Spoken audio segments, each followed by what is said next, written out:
A very good evening to you. It's day one of the 2012 Dongfeng Citroën BWF Thomas Cup. We're at the Wuhan Sports Gymnasium Center in the province of Hubei, which is in the center of China. And we're very much looking forward to the encounter, which has the hosts and the defending champions China taking on England in Group A. I think the noise levels are going to go up a notch or two from earlier on this afternoon. This Group A that consists as well the 13 times winners Indonesia. So the work's certainly going to be cut out for the English men. One lady who in the Hubei Cup has known what it takes to win a silver medal in these championships is alongside me. I'm Richard Kaufman, Jill Clark alongside me. Jill, it's going to be a tough task for anybody to take on China here this week. Never mind England, who do have a paucity of talent really in depth. Yes, that's right. Not only, as you say, are China the defending champions, home advantage, playing at home is always worth a point or two in every match that you play. But when you consider that China has 3 singles players in the top 4 in the world rankings and 4 in the top 10, and as far as their doubles is concerned, 2 pairs in the top 5 in the world and 3 in the top 10. That shows the strength and depth that China have for this Thomas Cup competition. Well, you saw from the Group A table, nothing really to report so far with the first match. As I say, perhaps England will look more towards the match tomorrow against Indonesia as any slight kind of hope of qualification to the next stage. The top 2 out of each group will make it through to the quarterfinals. There's Rajiv Usev, but it's fair to say, as far as this arena is concerned, it's Super Dan they've come to see. Lin Dan, the reigning Asian world and Olympic champion. He is a hero and a legend in these parts. And chances are he will not be letting down his supporters, even though Rajiv Usev is a fine player. England's sole representative in the men's singles at the Olympics coming up in his home country when they're in London in July.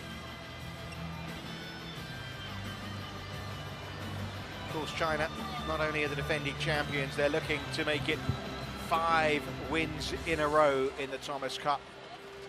They are reigning supreme in this championship. So Rajiv Usev, all to do here. The 25-year-old from Hounslow in West London. He has met Lin Dan twice before, 4 years apart, identical results. Both times Lin Dan winning 21-14, 21-13. The last of those back in October of 2010. So China against England is the prospect here for this Thomas Cup encounter. First on, of course, this men's singles match, followed by the world #1 pairing of Kai and Fu up against Crit Adcock and Andy Ellis. Chen Long, well, Ben Beckham has Beckman certainly got it all to do against Chen Long. Try and go up against Langridge and Mills in the second of the men's doubles before Du Penggu takes on the teenager Toby Penty. Of course, everyone expected that this will be a whitewash for China. In fact, when they won the title here in 2010 in Kuala Lumpur, they only lost 1 match throughout the whole championship. So Lin Dan against Rajiv Usev is our opening encounter. How do you stop Lin Dan? I know there's plenty have asked the question and not too many have come up with the answer, Jill. No, that's right. And what's so extraordinary is, you mentioned his titles, he's world #2, because Lee Chong Wei of Malaysia is a great supporter of the Super Series and consistently is actually much better than Lin Dan. But come the major events, Lin Dan in the past has always produced his best badminton, so he is a phenomenal athlete. Does he have weaknesses? I'm not sure that he does. You know, I've watched him for so many years and he's so good in all departments of the game. And as you say, well, world ranking of 19, Rajiv Usev, a very healthy win-loss record for the year, as you can see, 15-5. but that only translates into winning one international event, the Finland Open. You know, in the major competitions, the Super Series, he really hasn't progressed beyond the second round. So there's confirmation of that first round encounter. That's at the Denmark Open back in October 2010. There's no doubt about it. He seems a talented player, Rajavusev, seems to have the shots, but just really, you know, just outside the top 10 a year and a half ago, and he hasn't quite pushed on. I think as many within the England camp would hope. Is that fair? I think that's fair comment. I remember him as a junior when he won the European Junior Championships as we were the head coach Li Yongbo from China. You know, and there was great excitement about him because he's a tall man. He's 1 meter 90. That's about 6'3", isn't it? You know, and everybody sort of felt here is somebody who's won the European Junior Championships ahead of all the Danes. He can really go places. And you know, to me, when I watch him play, he lacks urgency in his style of play. He's a graceful player. He moves well. I don't see him really leaping in the air, taking the shuttle early overhead, as we'll see from Lin Dan, I'm sure. And when he comes forward to the net, to me, it's almost a lazy action. You know, you see the top players in the world, the Lin Dans, the Lee Chongweis, they absolutely pounce on the net, whereas he gracefully moves forward, which is okay, but, you know, I'd like to see a little more explosion and dynamic style in his approach to the game. Well, he's certainly got his work cut out, hasn't he, here? It's, in a way, for some of the fans here, the tournament gets underway in earnest here tonight. Of course, the Chinese women have already shown how to get it done with their 5-love victory earlier on this afternoon in the Hubei Cup. But this is when China's superstar hits the court, Lin Dan, and nobody expecting anything other than formality of a victory from the current Olympic champion who'll be defending that title, of course, in a few months' time. On my left, England, represented by Rajavusev. China to serve, level, play. Ladies and gentlemen, please turn on the flashlight on your camera and set yourself to silent mode. Lin Dan, 6th time in the Thomas Cup, and in the past 5, he's only lost 1 of 24 matches. If he helps take China here to the title this time, it increases World Champion trophies to 16, an all-time world record. And he's already entertaining the thousands inside this Wuhan Sports Gymnasium Center. Very aggressive start.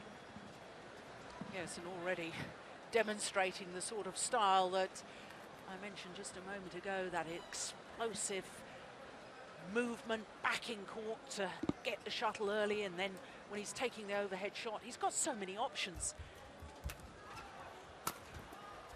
Important, these early points, I think, for Rajavusev. If he is to make a fight of it, he needs to start getting into these rallies here.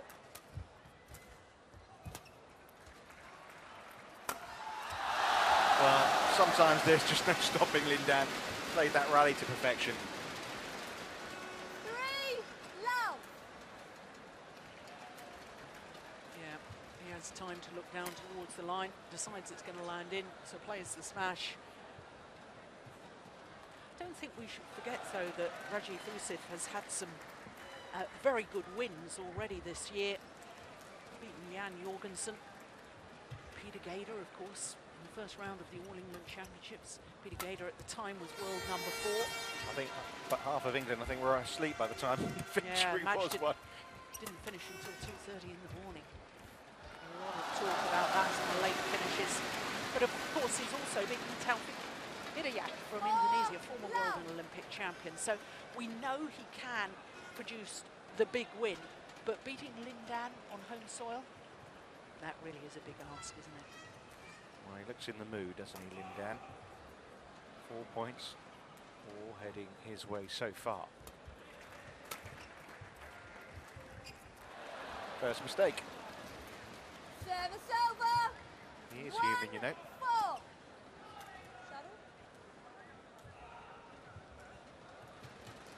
Well, wherever he goes, Lindanity, I think as they call it, follows. I mean, you just have to go around town. You can see his posters advertising, adorning many of the billboards. Important though, as I say, for Rajivusev here, just to get himself in the match. These are important points for him. Bit of luck, but he'll take it.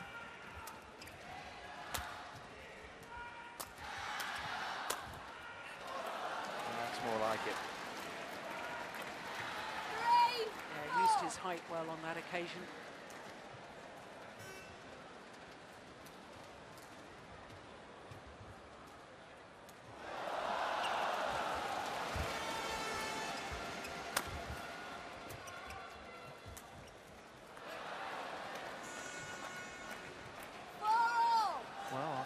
Lightning fast start, parity has been restored.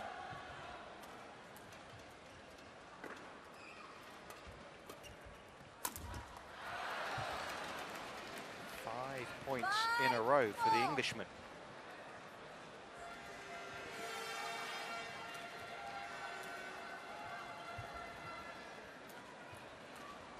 Time for a new racket. That one lost 5 in a row.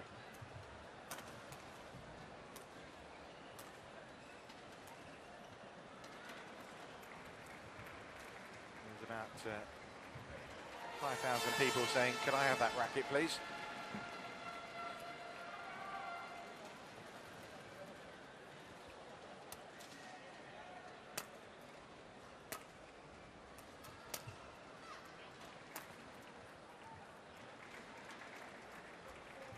Steen Peterson, who is one of our commentary team, who will be with us a little bit later, was talking about Lindan's popularity, and he was doing a press conference with Peter Gaydon. Peter Gaydon asked him if he's on Twitter or a similar kind of account. He goes, yeah, and I'm pretty popular. I've got 5,000 followers, and of course Lindan can't use Twitter, but a similar type of account. I asked him how many he's got. 15 million followers. But I'll tell you what, Rajivusev here has found his stride, and he's found it pretty quickly as well. 6 points in a row now. Kenneth Willison and Graham Hurrell, the 2 English coaches.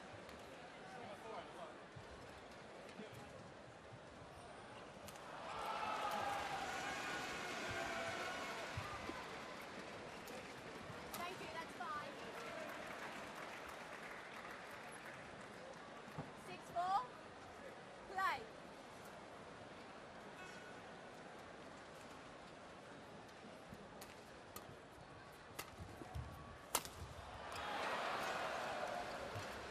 Well, it's quieting the crowd down a little bit, hasn't it? The way he started Lindan, it was, question was, how many points could Rajivusev win? I wonder how many players this year have won 7 straight points against Lindan. Can't be many. I think you can count them on one finger, probably. This year in particular, never mind in his career.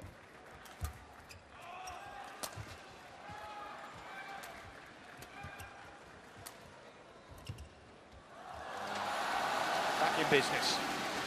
Giving himself a little bit of a talking to as well there, Lindan, just trying to G himself up. 7. He's got this proud record I was talking about, just 1 defeat in 24 Thomas Cup matches.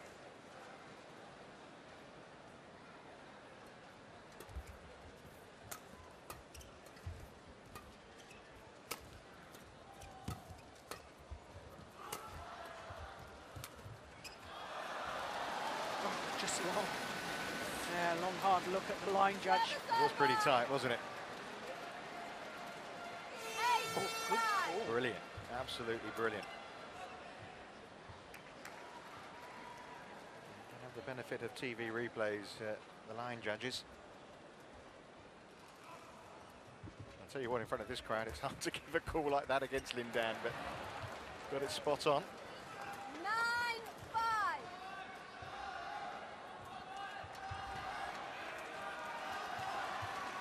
Well, it's an important match this for Rajivusev, not so much for Lindan. You feel, you look at the depth of this China squad, and you know, all the way through these 5 rubbers, you know, they are favourites to win the matches.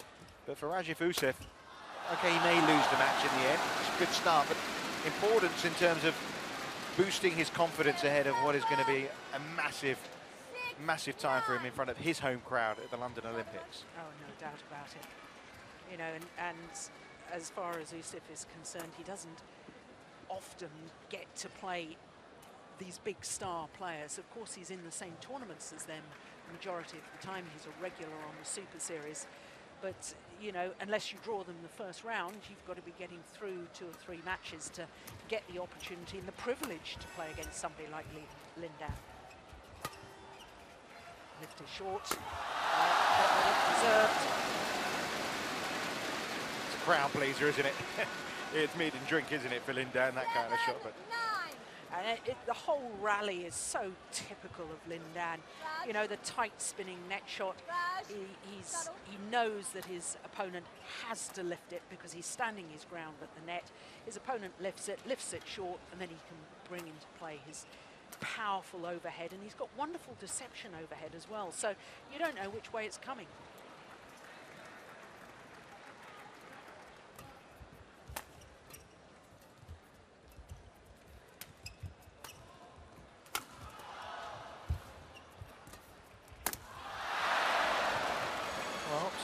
Typical unforced errors from Lin Dan in this opening game. Looks at the racket, looks at the lights. But that missed by quite a way.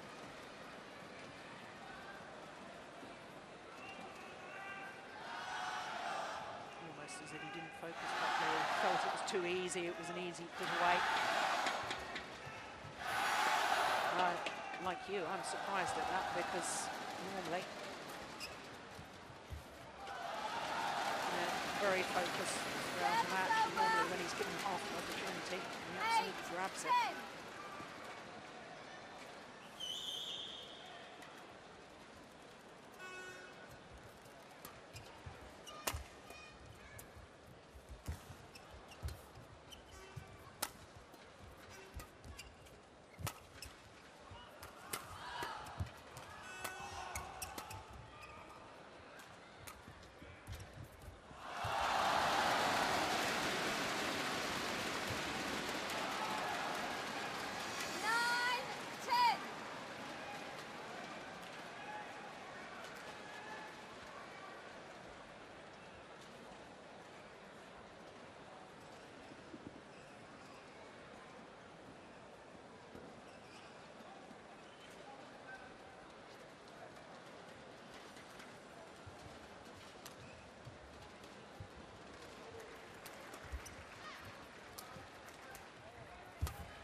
Looked to me as if he was trying to be a little too cute on that one.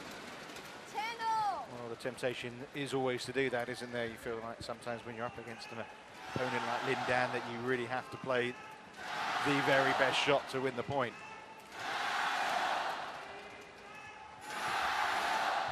But it's been a terrific start for this match between China and England. Of course, England really historically have been better in the Hubei Cup than they have in the Thomas Cup. Gilles alongside me here was part of a silver medal winning team. The men have only ever won bronze.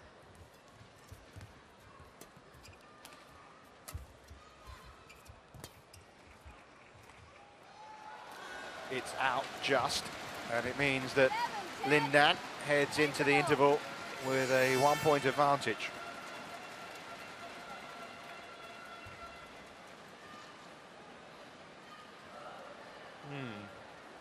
Oof, my goodness, that was close, wasn't it? That's what you call a good leave. A hair's breadth away. Charles Ranjit, former world champion, and coaching in the singles players.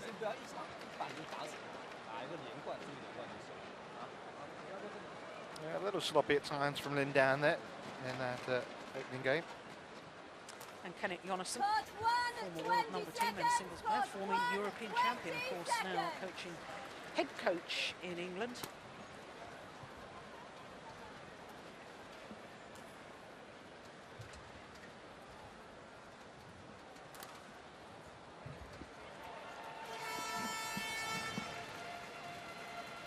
Dan taking 4 points in a row at the interval after opening with 4 points in a row. 11, 10. Play.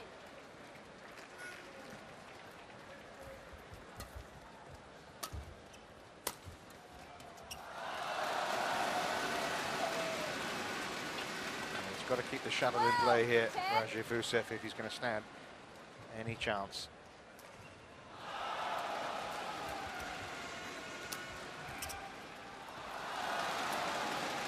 I think your point, Richard, about how he's feeling under pressure the whole time to play the perfect shot. The last two rallies, prime example of that. He's trying to block it to the net, but just trying to make it too tight, and that's why he's making the error.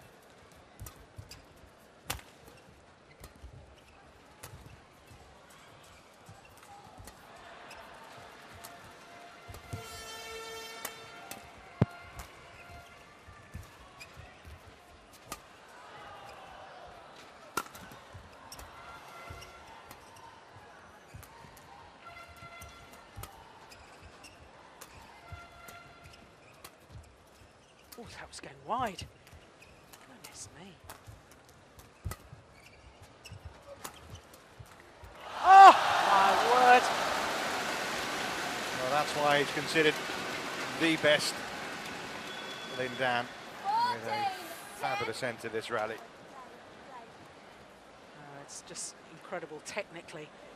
Looked as if the shuttle had actually gone past him to be able to just guide that across court. Must have a very, very loose grip as he's playing that shot.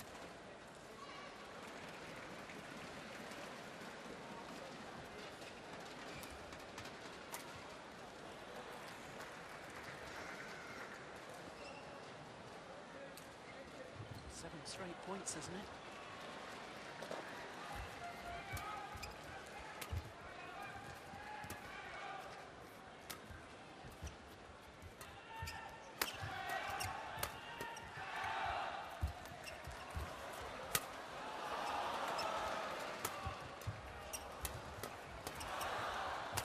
I think Lin Dan's demonstrating here why Rajiv Usev feels like he needs to play that perfect shot, because it's like hitting it up against a brick wall, isn't it, really?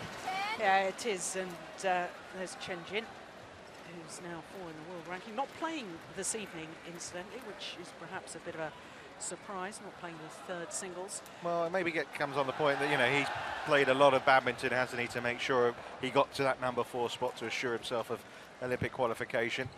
Yeah, but I think you're probably right on that front, and he pulled out of India Super Series at the quarterfinal stage, citing injury problems and so on, so maybe played a little bit much. But it was interesting going back to that last rally, Richard, because there was a short lift in the middle of that, and the big difference to me between these two players is the fact that when there's a short lift, Lin Dan can finish it off. He's got the options, he's got the power, and he's got the deception, whereas Usev struggles actually to finish off the rally. Did that land in? It did. Yeah, no, Yep. he got it right that time. 11, 15. Ends the run of 8 points in a row for Lin Dan.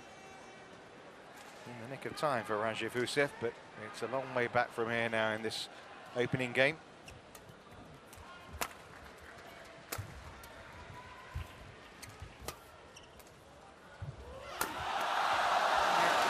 Just backing up your words there, Jill, wasn't it? It's surprising, really, because Rajiv Usev, as you say, is a big man, and you feel he should be able to pack a punch. Yeah, but he doesn't, does he?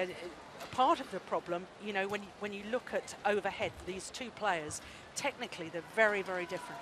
So Lin Dan, when he goes up in the air, you can see the shoulder rotation and the pronation of the forearm. 252, goodness me. It's not too shabby, is it? Whereas you watch Usev on the overhead and he stays far more square onto the shuttle. Yes, he turns a little bit, but doesn't have that quick rotation of the shoulders as he's going to hit the shuttle, and just can't generate the same sort of power.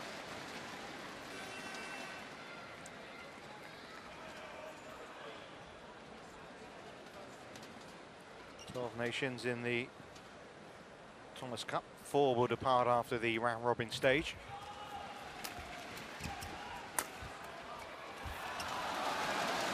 And it's fair to say from this group, China and Indonesia, finalists in 2010, favourites to get through at England's expense.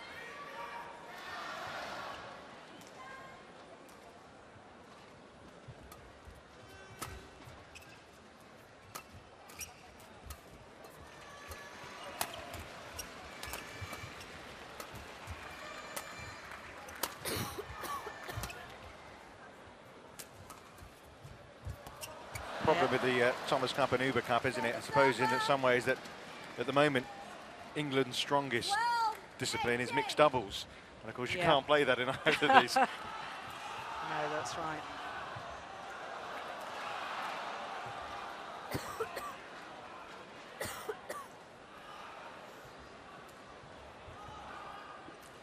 Well, hang in now, Rajiv Usif. He needs another run like he had earlier on in this first game.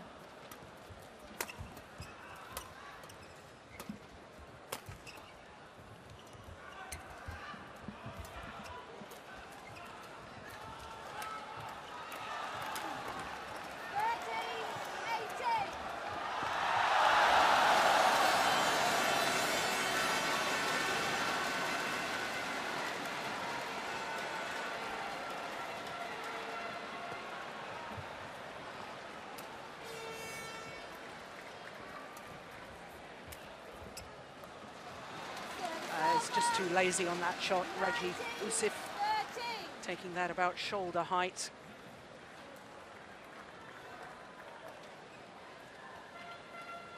But he hasn't looked intimidated, has he, Rajiv Usif? No, not at all. I've been very impressed with the way he's come out, his attitude of playing, and especially after going 4-love down in the very first game, early stages. It's too easy for too many players to say, oh no, it's not my day. But he's fought back and he's played really well. Service over. 14-19.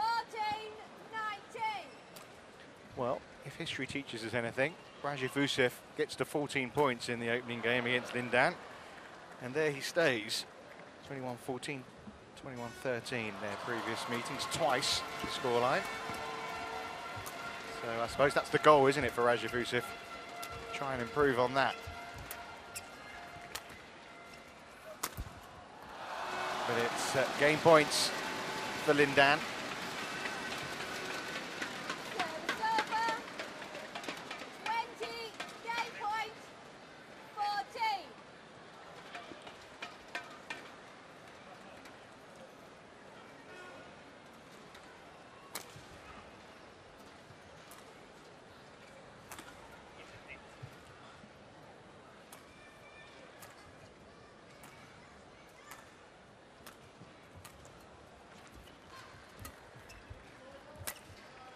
There we go. Wide from Rajiv Usif. It is 21-14 again. Lin Dan takes the opening game. 14.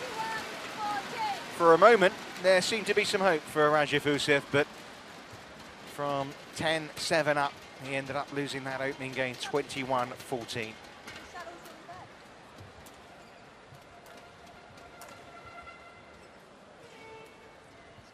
So is it going to be 21-13 second game? You wouldn't rule it out, would you, I suppose? Now, what are the chances of that happening 3 matches in a row, exactly the same scoreline? Yes. What odds would you get for that? You probably get pretty good odds. Not so good now that the first has finished 21-14. 对，对，主动的可以，对，我觉得不错，可以把它当晚先，晚上我再用一个。另外一个缓拍器里面的中间放一个，它缓拍器不错，有勾，对，比较软，然后往中间就行。 Watching Lin Dan here, you've mentioned who's not playing. One of the informed players in the world in the men's singles for China. Who can stop them this week, Jill? Who, if anyone can, who would you pick as the possibility? Well, certainly before we arrived here in Wuhan, I would have said South Korea. But I learned yesterday that Jung Jae-sung, who's part of the top men's doubles pair, he's not come. He's got a lower back injury, and I think that's going to affect Korea quite drastically, because they're going to have to either mix up their top 2 pairs, and they've got 2 pairs in the top 4 in the world, so very, very strong. But so now, perhaps, well, I don't know, perhaps Indonesia. You know, you look at the statistics of exactly who's high up in the world rankings, and as I was saying, you know, as the match got underway with China, 3 singles players in top 4, 4 in the top 10. As far as doubles pairs are concerned, 2 in the top 5. Statistically, how do they lose? But pressure is a funny old thing. Here we are, we're playing on home soil. And sometimes the pressure and the burden of expectation could get to the players. Look what happened 2 years ago in the Hubei Cup final, when everybody was saying, China, Korea have got no hope. Everybody was saying, can't see it, it will be 3-love, match will be over. Korea won 3-1. And that's the beauty of sport, because you never know, something absolutely extraordinary can happen. We saw it in football recently at the end of the Premier League.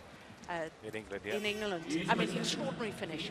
And so, therefore, I think everybody is sort of saying, oh, well, China will win. And the Chinese players themselves will actually be under huge pressure, because if they don't, it's drastic. Yeah, well, Lee Yongbo was talking ahead of this event and saying, you know, if we win silver, everyone's going to be asking so many questions. What went wrong? Whereas anyone else in the event, it's, you know, it's either a great achievement or well done.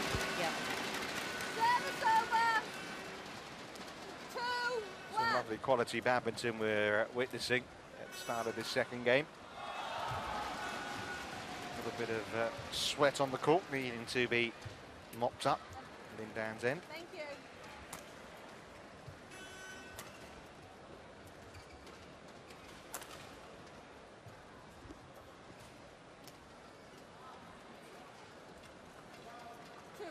Play.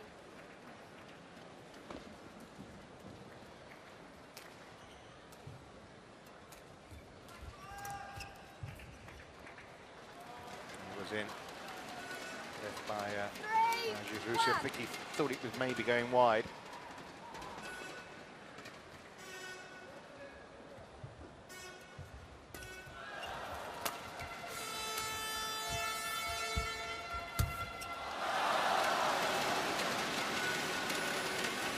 Very smartly to that one, wasn't it?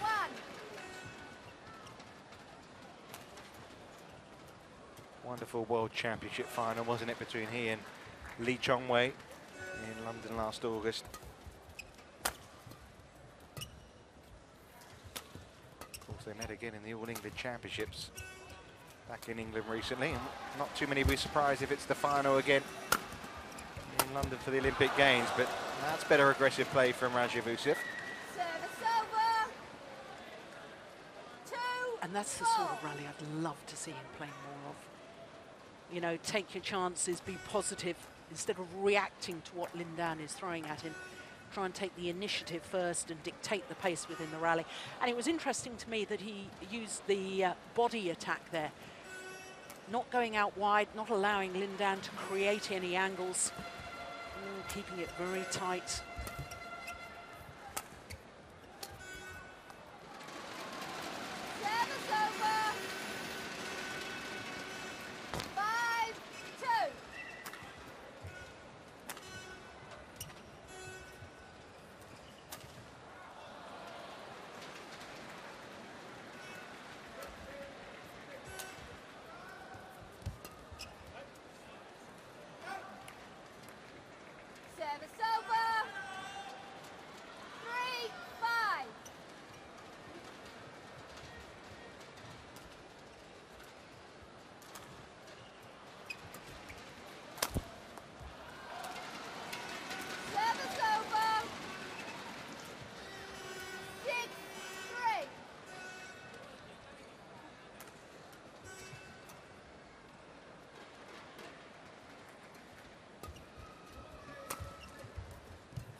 Well, both players making mistakes from deep in the forehand corners.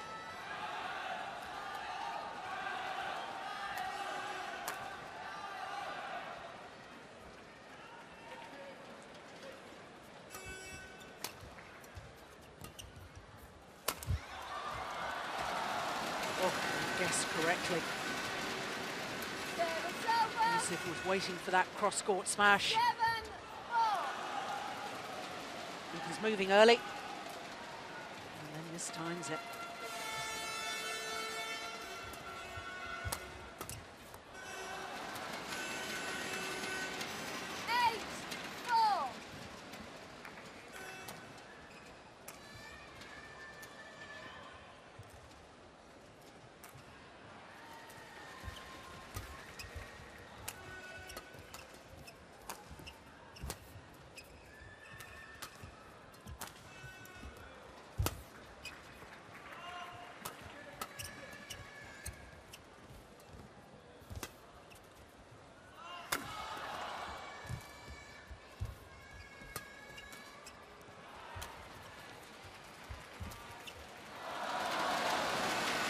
Lovely touch from Lindan.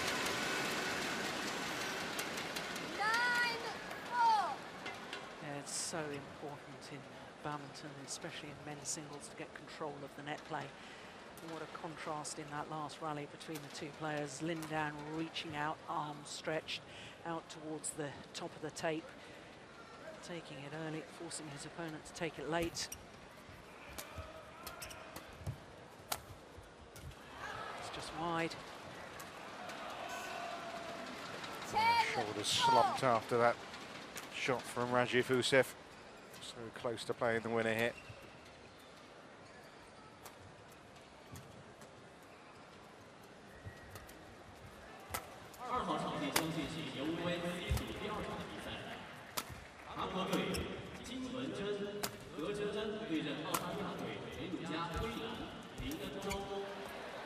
Yeah, now that's better from Usev. Really made the effort. 9-10. The shuttle early at the net, and what a difference in the outcome. Representing Australia, biennial Iran, Tina Chu.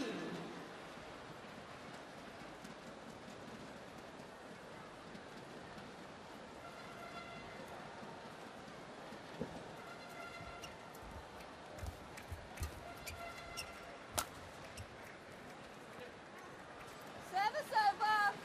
11-5. Interval. Well, all to do now for Rajiv Usev. 11-5 the lead for Lindan. Also a game up.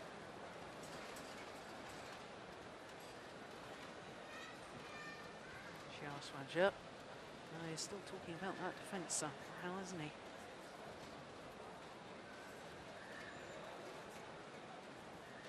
I would have thought he'd be much happier if his man was on the attack again as he was in that opening game. That forehand of yours, just double short in. I know it makes you run a little bit, but the more pace you give it, the more he whacks you around, yeah? Court Okay. 1, 20 seconds. Court And then 1, see if you can 20 challenge him down the second seconds. side, so he has to control the drift out to the side. Yeah. Net. Mid-court net. Well, he's a supreme athlete, Lindan. The 11-5. opportunity here now is how Rajiv Usev has to see it. The opportunity to take on one of the best the sport's ever produced. In front of a big crowd and try and produce shots like that. Service over. 6-11.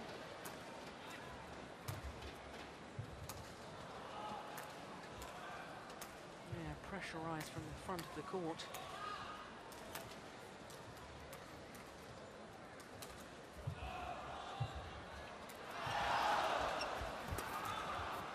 Service over.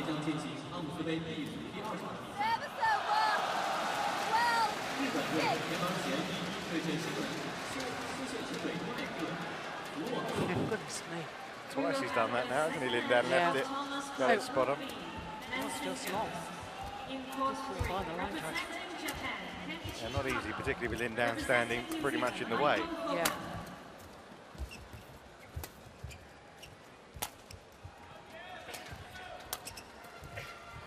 Well, I was struggling to hear what Coach Kenneth Donaldson was saying to him during that mid-game interval, but he was obviously saying something about up the tempo.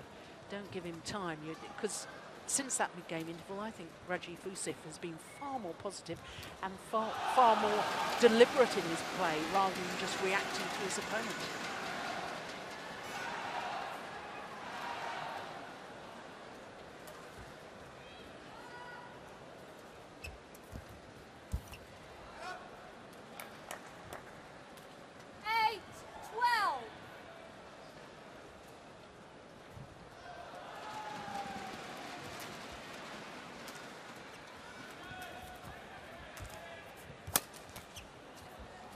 Short, yeah, got what it deserved.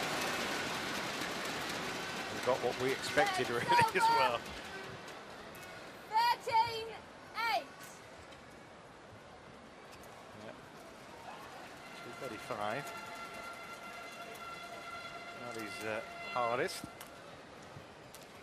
No, I think the record for a singles player is 303 from Taufik Hidayat.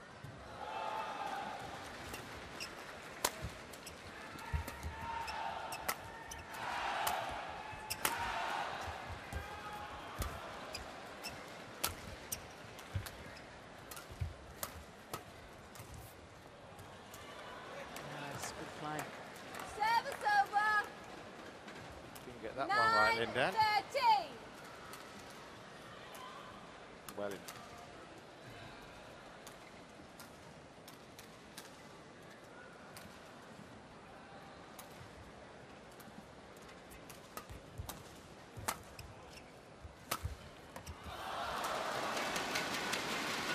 Going for angle and placement rather than power. Service over.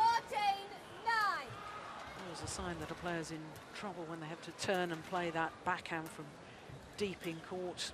Very, very difficult to get good length on the clear. And deceived by the flick serve as well. 15-9.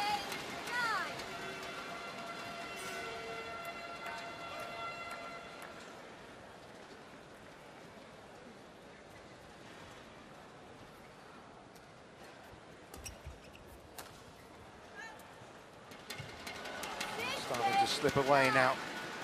Some promise early on, dissipating now.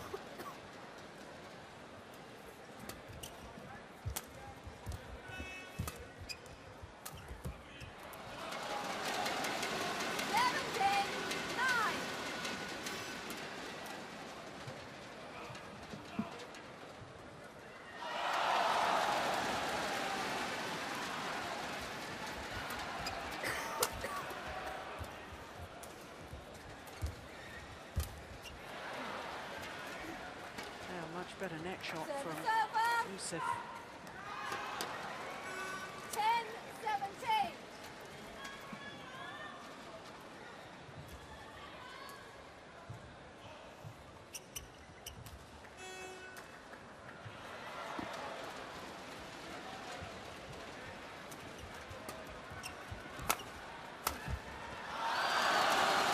Great reach from Lindan.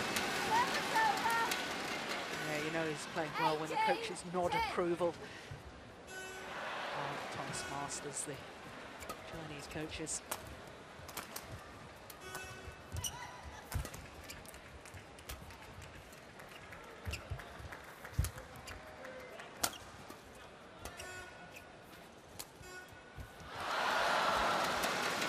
Well, apologises for the good fortune. 19-10.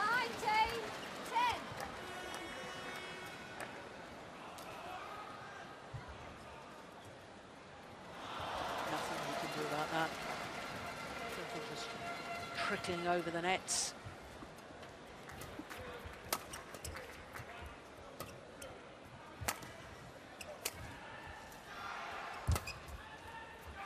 He's caught the net again.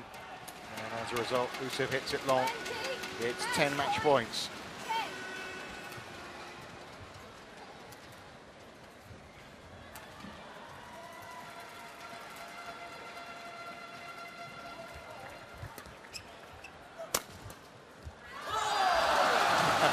What a way to win it. Shot straight at the body. Somehow he manages to scoop it over. And not only that, played the winner too. Wonderful reception then for the Chinese master, Lindan. Comfortable win in the end. Nice work by China. 21-14, 21-10. Just to confirm, 21-14, 21-10, the scoreline. Rajiv Youssef given a sharp lesson in the end by Lindan. Can't say he was at his very best, the world number 2, but mighty good enough. This was the winning shot. Look at that. Nice way to end it all. So confirmation that China are 1 up in this best of 5. Lindan beating Rajiv Youssef in straight games in just 36 minutes.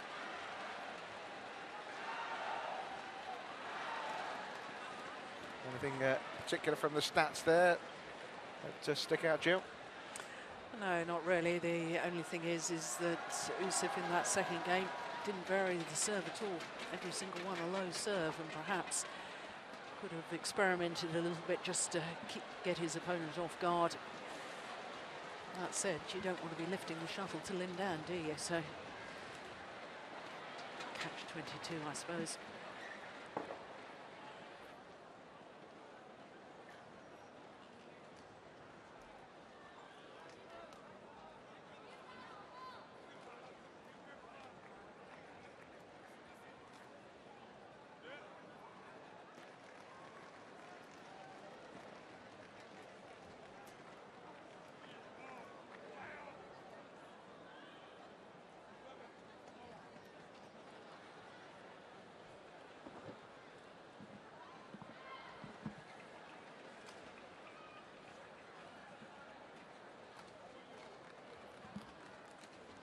So confirmation then that Lin Dan's got China up and running. 1-0 the scoreline, with the first of the men's doubles coming up next. Fu Haifeng and Kai Yun taking on Chris Adcock and Andy Ellis.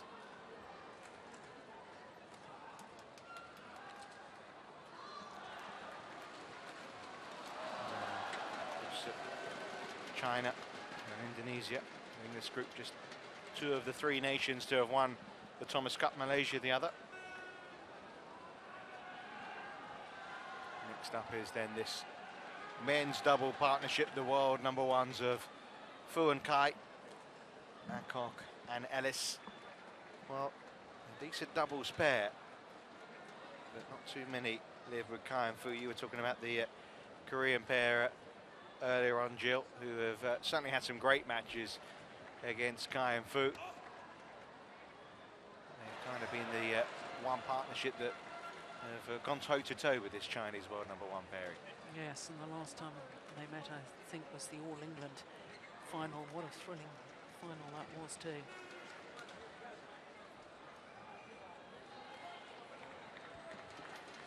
Just waiting for the players to come out on court.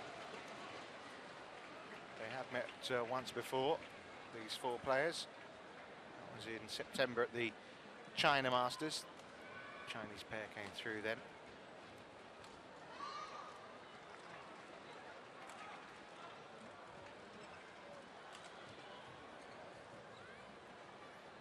And we were talking about Lin Dan's power. Well, Fu Haifeng certainly can generate a lot of power, can't he, in these men's doubles matches.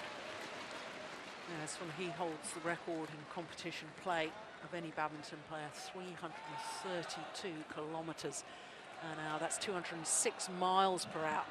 Hit a smash here in China a few years ago now, and whether he can still generate that sort of power nowadays, I don't know, but certainly it's a very, very powerful smash.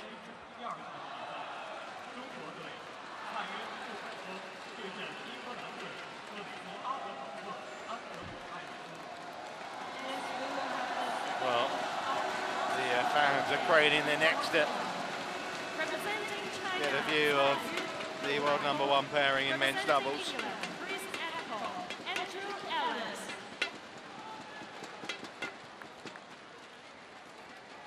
But this is a good English pairing, Adcock and Ellis. Still crossing their fingers whether they'll be joining Fu and Kai in the draw for the men's doubles at the Olympics. As it stands, they are not going to be competing there. Chris Adcock will in the mixed doubles, of course, with Imogen Bankett. They are first reserves as it stands.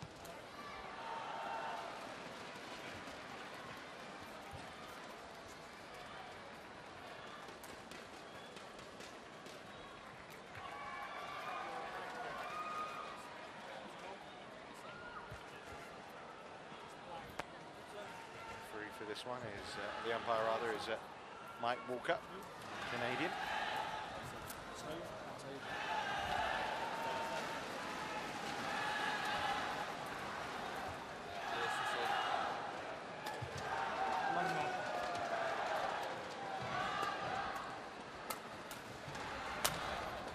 Well, there's Andy Ellis, 24-year-old from Leeds, nearest to us. Story about how he started the game, and he picked up a badminton racket because he was in detention at school, and they were forced to play badminton. Turned out to be a pretty good detention, didn't it, really? Not sure what got him into the detention in the first place, but I'm sure it's rather trivial. He and Adcock here taking Kai Yun and Fu Haifeng on, and we mentioned the tough task ahead of Rajiv Usev, no different for the English pairing in the second rubber here. It's a very tall order for them indeed, but what's going to interest me is, of course, that we've got two pairs here that are a left and a right-hander, and there aren't that many in world badminton. Of course, these current world champions, Chris Adcock, as you were saying, highly successful in mixed doubles as well. Just turned 23, and the rest of it lives in Nottingham. And he and his partner, although their win-loss record for the year, 10-10, they'll be pretty pleased with some of the results they've had, because they've beaten some of the top players in the world, including the Olympic champions from Beijing 4 years ago. Marcus Kido and Hendra Setiawan beat them last year in the French Super Series event. So in the last 12 months, they've got some good results under their belts. Well, here is the number 1 pair then. Fu Haifeng alongside Kai Yun. 6 wins in 2011. 1 in Korea in January. Just the 1 defeat. Coming up against that Korean pair of Lee and Jung.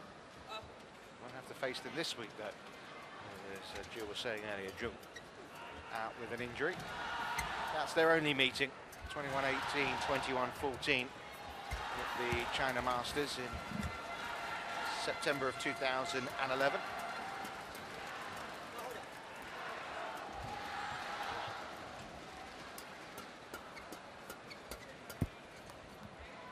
Yeah, Chris Adcock, who with his success at the mixed doubles means that Nathan Robertson, who's part of the team here, is going to be saying goodbye internationally this week at this Thomas Cup. He's not in the lineup today, Nathan Robertson. I'm sure he'll get an outing against Indonesia though.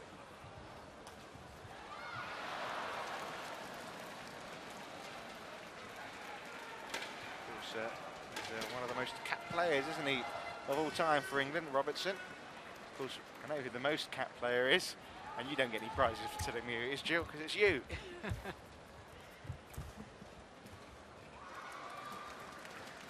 All very relaxed in the China cap, as it should be at this stage of the competition, and given their superiority in terms of the matches up here. First 2 are probably as close as they are in terms of world ranking. Later on in the matches up, the gap in those world rankings spreads a little more. Depth of the squad, as you mentioned, no one outside the top 10 of the world. In China, you have to go outside the top 100 for 1 or 2 of the English players. But not so here in Adcock and Ellis. Ladies and gentlemen, on my left, England, represented by Chris Adcock and Andrew Ellis. And on my right, China, represented by Kai Yun and Fu Haifeng. China to serve, Kai Yun to Andrew Ellis, love all, play.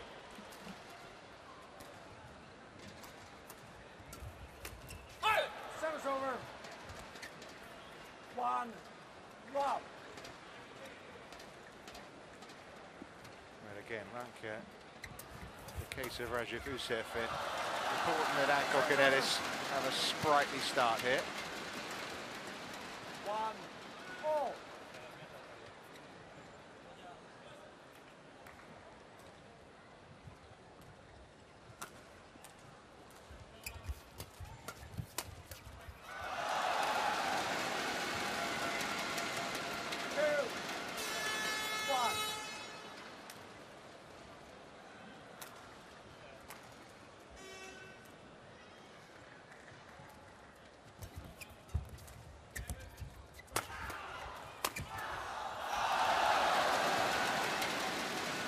It's not just the power of that smash from Fu Haifeng, also very, very good placement. Yeah, Graham Hurrell looking a little bit bemused at the moment. Oh, it's a case of what do you do, what do you say? As you say, it's not just power, it's touches like that, you know, they're not world number 1s for nothing. World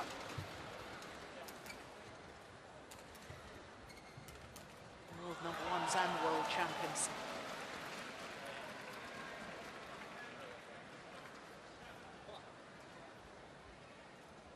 Yeah, 4 times world champions as well. Service over. 2, 4.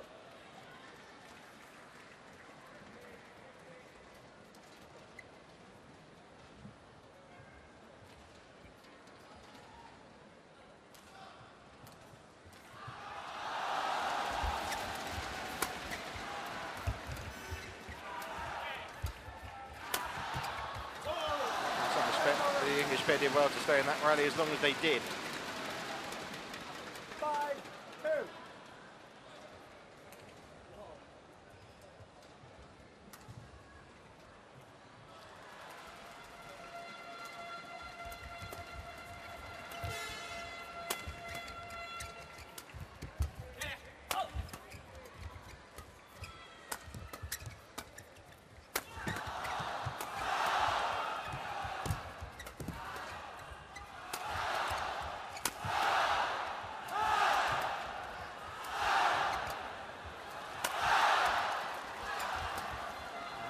Crowd enjoying this rally.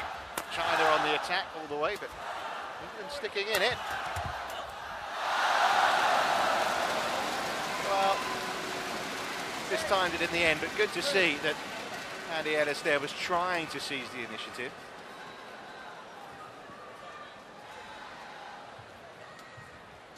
Yes, and another thing that impressed me in that rally was that the English pair managed to get the Chinese combination out of their favoured formation. We're so used to seeing the left-handed Fu Haifeng at the back of the court, where he is so powerful, and Cai Yun, who's just so good at reading the game and intercepting at the front. Oh, service fault called. Struck above the waist as the service judge. And it's interesting because Steen Peterson and I were talking earlier on in the day about Fu and Kai, and saying, you know, how they've actually developed, even though they're in the latter stages of their career, how they've really improved their performance, because they now have this versatility. They can play in either position on the court. In the early stages of their career, it really was Cai Yun absolutely charged the net on every opportunity, leaving Fu Haifeng at the back, whereas now they're much happier to rotate round and take up either position. And good for youngsters to learn from that, you know, even in their late 20s, well, Cai Yun's actually 32 now, but they're still working on their game and still working on improving.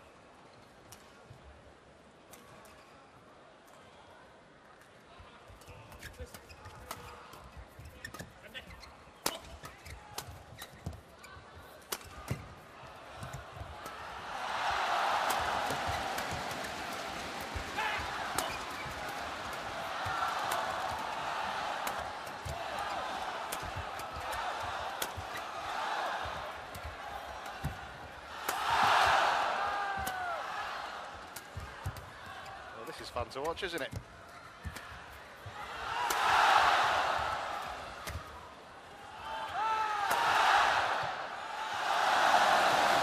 just kept coming back at them, didn't it?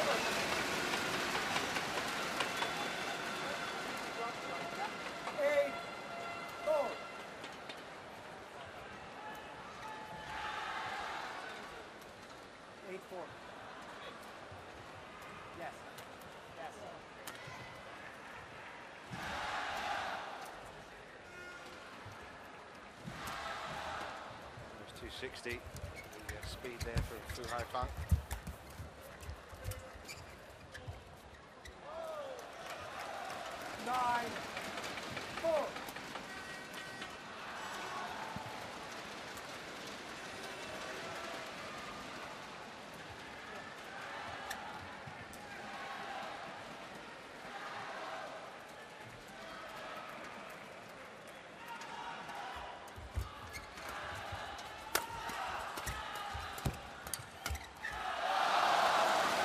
That's what we know Cai Yun is so capable of doing. Once he gets to the net, he is relentless.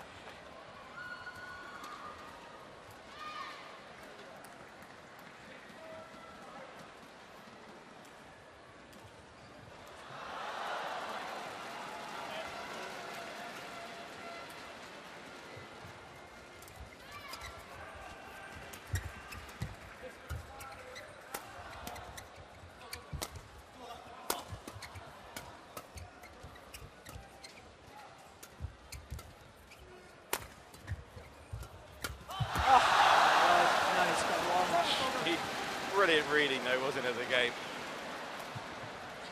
5-10. He took the gamble. He was up and moving before Adcock had actually knocked it back to him. quite came off though for Kayun.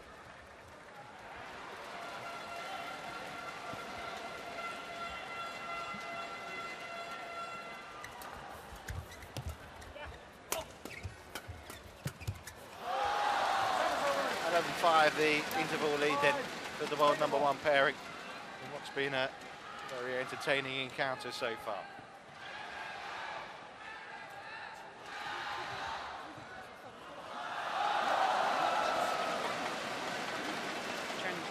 Chinese coach,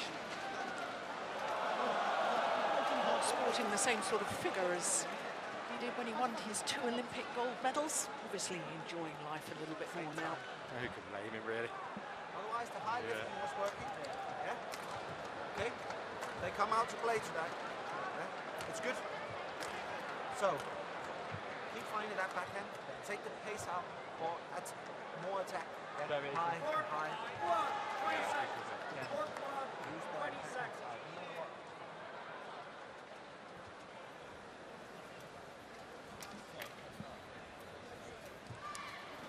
Kenneth Jonassen, the England coach, just advising his players, you've got to keep on the attack, but take the pace out of it sometimes. So it's not all power attack and varying the pace, varying the angle, sometimes the fast drop shot, just to break up the rhythm of the defensive play of the world champions. Well, their opponents doing exactly the same to the English pair as the English coach had advised his men to do. But he did say you've come out and played tonight, you know, he was encouraging in that respect, but there's a big gulf already between the pairs.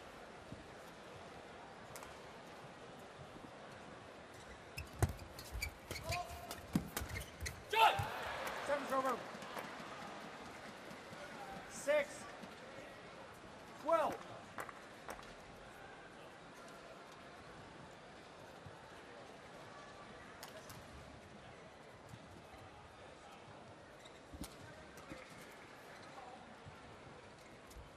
Seven's over. 13, 6.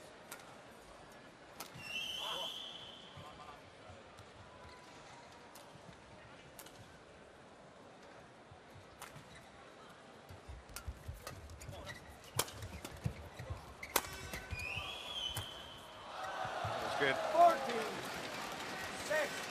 It bothers me, though, as far as the attacking play there from the English pairing.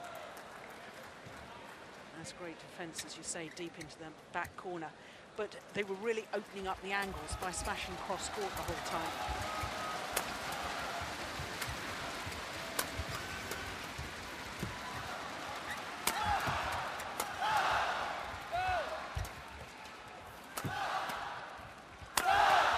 Contrast there from Phil Haifeng. Every single one of his smashes was either straight or down the centre of the court. There was no angles for the English players to create them.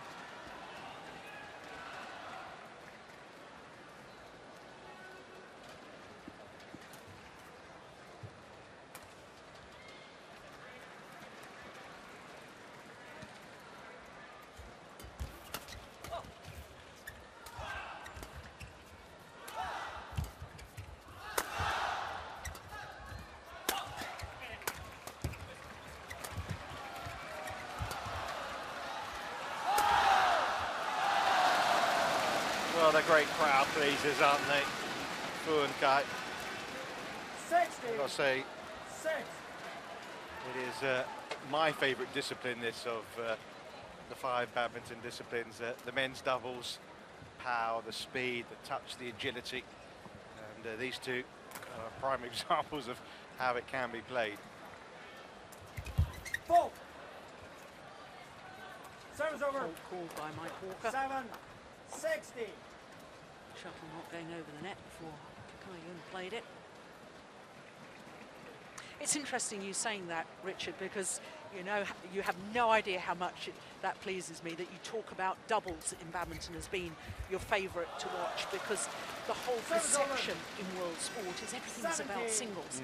And what we have in badminton is this unique, almost unique situation where doubles is actually more spectacular to watch and perhaps, you know, enjoyed by more people than the singles. Sure.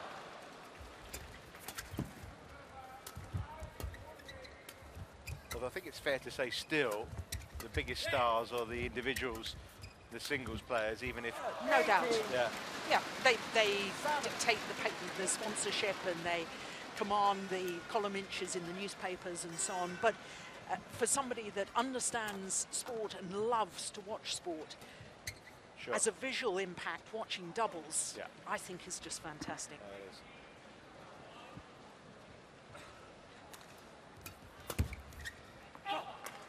Long this time. Service over. 8-18. It's a matter of when, not if, Kai Fu to take this opening game. We will have the second match of Hubei Cup Group B. Women's doubles in Portugal. Representing Chinese Taipei, Wang Xingchen, Yu Jingchen. Representing Netherlands, Selina Pei, Iris Dowling.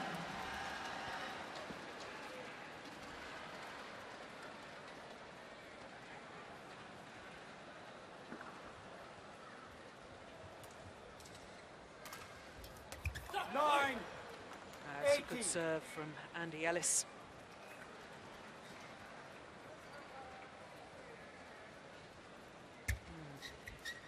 Elusive, stretching out. Massage. Calf muscles. It reminds me of another English badminton player who's needed a massage today on a calf muscle. Oh, look at that! Well, where on earth did that come from? Brilliant defense from Andy Ellis.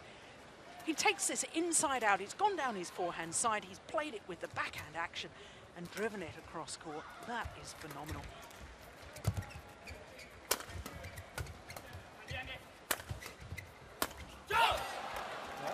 Found a little bit of a spark here, 11, the English pair. 18. Better late than never, but I think it's too late as far as this game's concerned. Give them a little lift heading into the next game.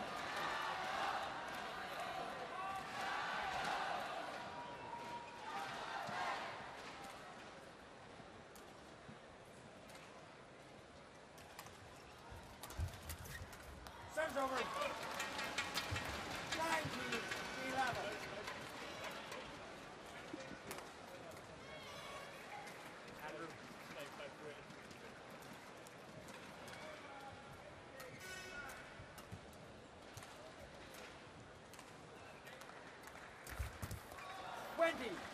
Now looking to be positive on the return, but quite frankly the serve was just too good. And here are the game points then for the Chinese pair.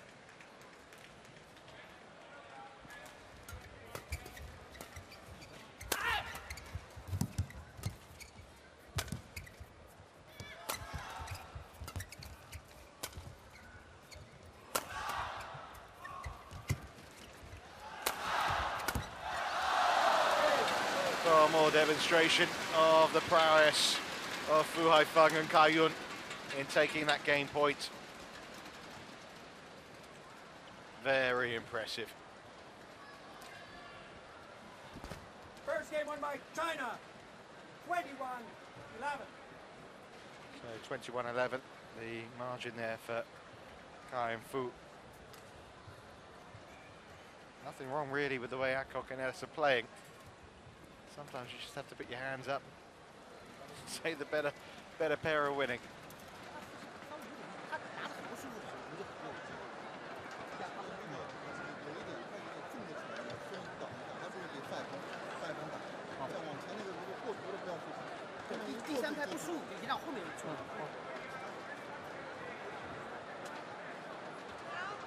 Adcock and Ellis, just in terms of their Olympic hopes, Jill. First reserves, Manipong Jongit and Thailand's Bodin Isara jumping 10 places in the world rankings just to pip them in terms of getting the place, and also missing out because the South African pair, Dorian James and Willem William, got a continental place by finishing in the world's top 50. So just a little unfortunate for them that they've been shoved out, but I suppose they just have to wait and see whether anyone pulls out, or sometimes some of the delegations, federations can take a pair out here and put them in another discipline, can't they? So they still have some hope. Yes, and as we look at the first game statistics, it's also up to NOCs, the National Olympic Committees, as to whether they send their athletes, even if they've qualified or not, because the NOC may decide that they have their own criteria. For instance, you've got to be in the top 16 in the world to qualify as far as singles is concerned. So some of the singles players won't be going, who have qualified. Maybe a similar situation in the doubles as well. We'll have to wait and see, but it's an agonising wait as far as this English pair is concerned, representing Great Britain, of course, at the Olympic Games, because they have to keep training with the hope and belief, well, we've got to be ready if we do get the call up to go, but how do you have the motivation when at the moment you're not going to the Games? It's a desperately difficult situation for them. And especially when you think why they missed out in qualifying as well, in some respect. Injury in the last qualifying event last month at the Indian Open, a leg injury for Adcock meant they were forced to retire hurt against Kuantan. Now, they might not necessarily have won against Kuantan, but if they'd have won that match, I think they would have qualified for the Olympics. And obviously, with Adcock's injury, it was a case of we'll never know. No, that's right. I mean, the thing is that what we shouldn't forget, of course, is that the qualifying period did go over a 12-month period. Sure. So, you know, we all tend to focus on those last events and say, oh, well, they missed out on the last opportunity and so on. If they'd made their place secure earlier on in the year by getting some good results, then, of course, it wouldn't have all come down to the last tournament, the last possible week. You know, to me, this English pair are a very good world-class pair, but they're up against the very best today. You know, so this actually is a very good measure for them to see just exactly that final step in sport is always so difficult. There's a whole load of contenders in world badminton, in any sport. I mean, look at this. Yeah, and that typifies what I'm trying to explain here, because, you know, they're living with the world champions. They're in the rallies, you know, and within the rally you sort of think you can go either way, but they don't know how to finish it off. They don't have that killer instinct, whether it's moving to the right place at the right time, choosing the right shot at the right time, or having the sheer power. Whatever it is, at the moment, they just haven't made that final step. 2.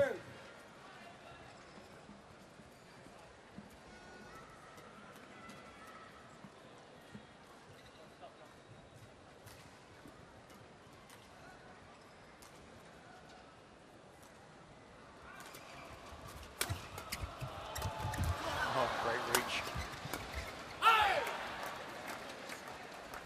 4. 2. Well, nice start to the second game from Adcock and Ellis. They were behind the whole time in the opening game. Got their noses in front here. Service over. 3. 4. Perhaps a little bit guilty here, Chris Adcock, of standing and watching his shot rather than adjusting his position on court, preparing for the next one.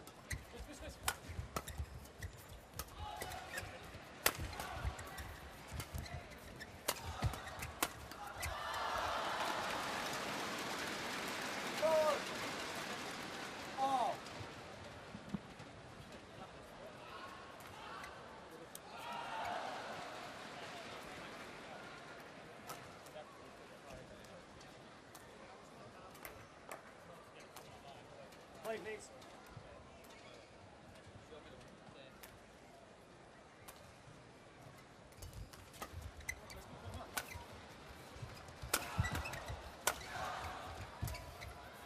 Oh, brilliant. Great disguise and a fabulous touch. 4. Excellent from Caillou.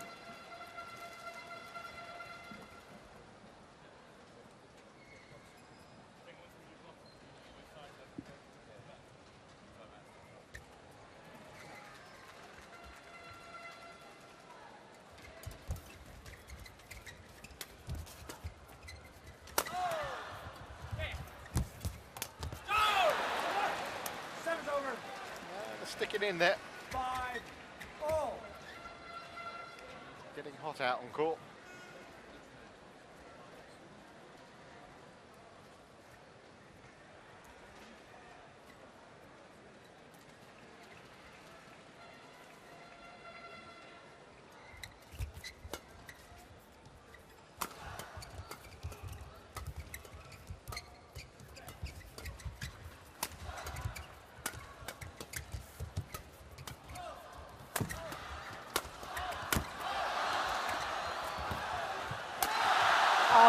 Unbelievable. Well, 10 out of 10 for effort. Service over. 6-5. 279. Goodness me. That's just under 174 miles per hour. Play, please.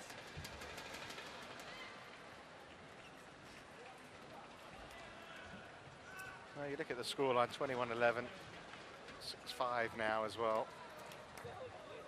It's fair to say this English pair played well. Yeah.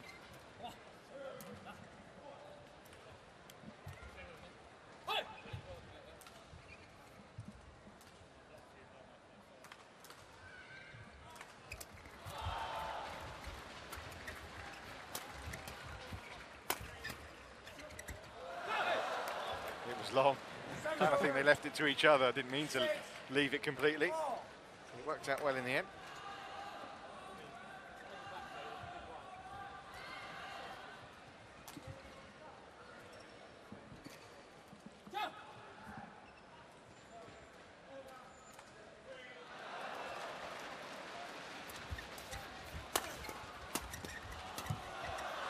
Yeah, and that rally really demonstrating how Fu Haifeng has improved with his command at the net.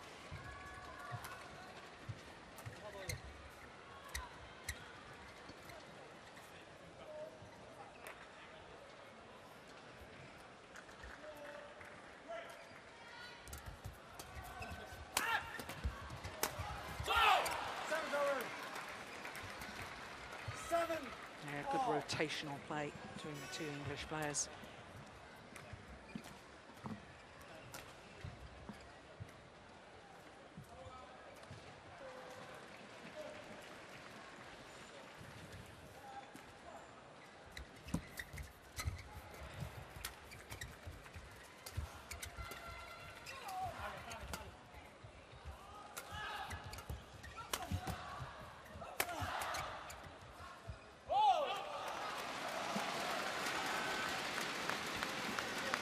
Service over.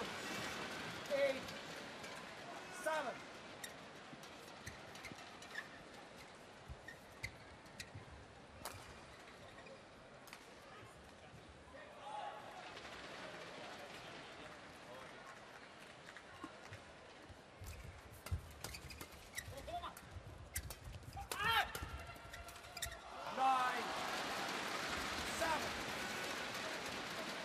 Aiming towards the right hip of Andy Ellis, which is perfect placement on the attacking shot by the Chinese pair.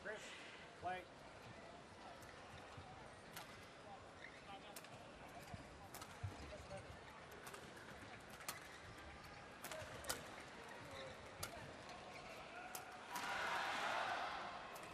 Players taking a bit of a mini break before the interval 9-7. comes. It's been played at great ferocity, this men's doubles. You can't really blame them for taking a pause for breath.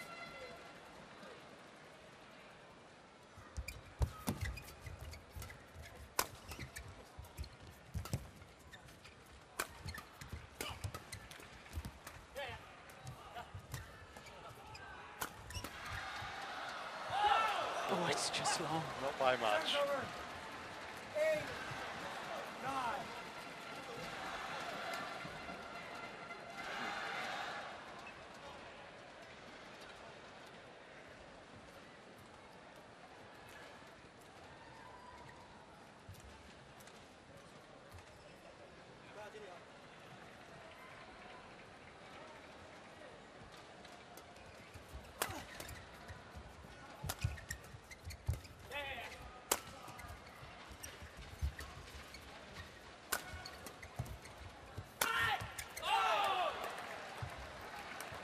That's a lovely smash. All.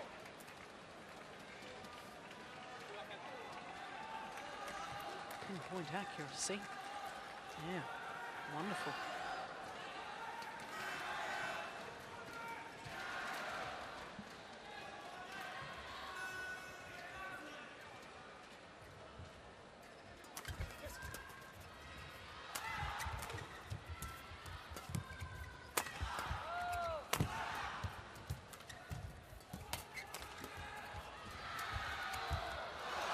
right idea. That's what Coach Kenneth Jonasson had been urging them to do. Mix up the pace, throw in the drop shot occasionally.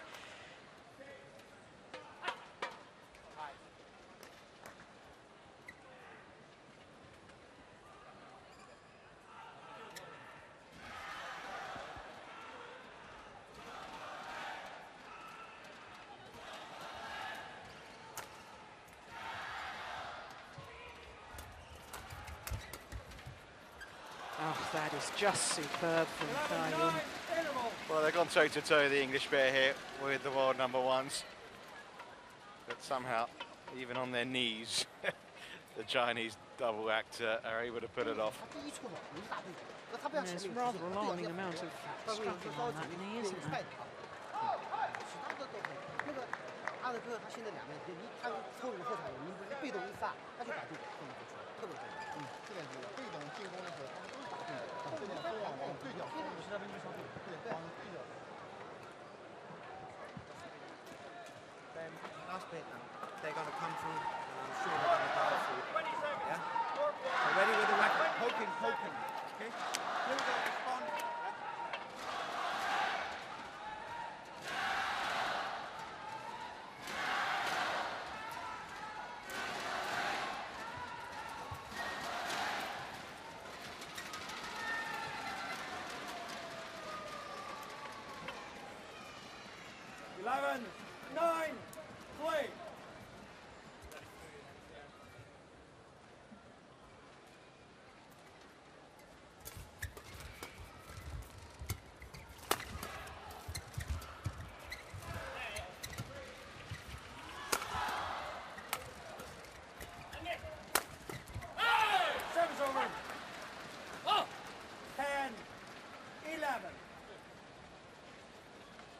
Every point greeted like a victory from Adcock and Ellis.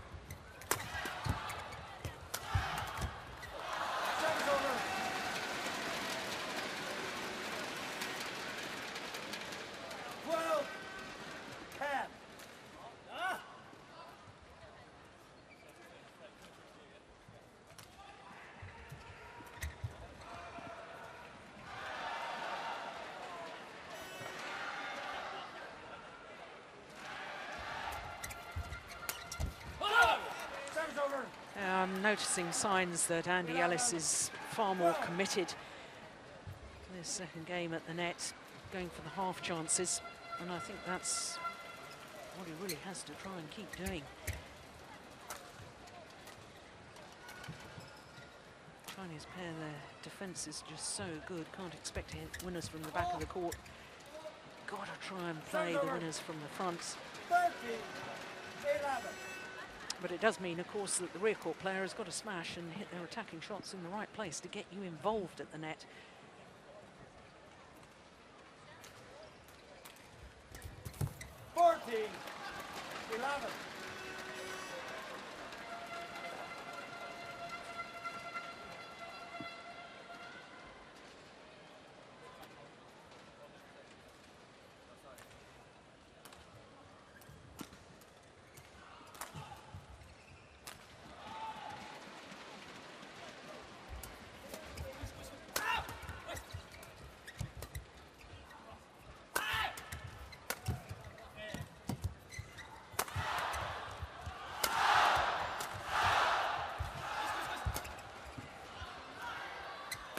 Oh my goodness.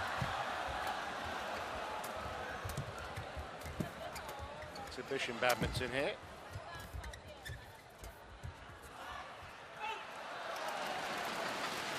Played it to perfection. 13-11.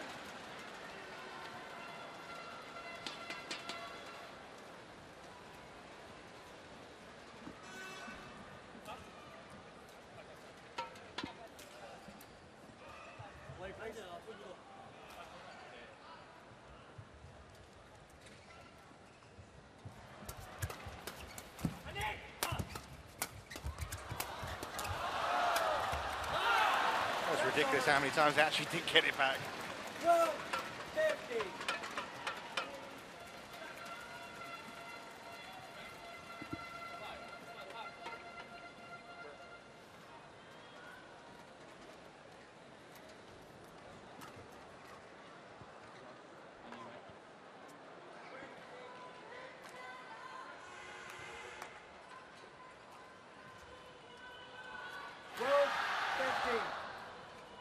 Home support behind Kai and Fu.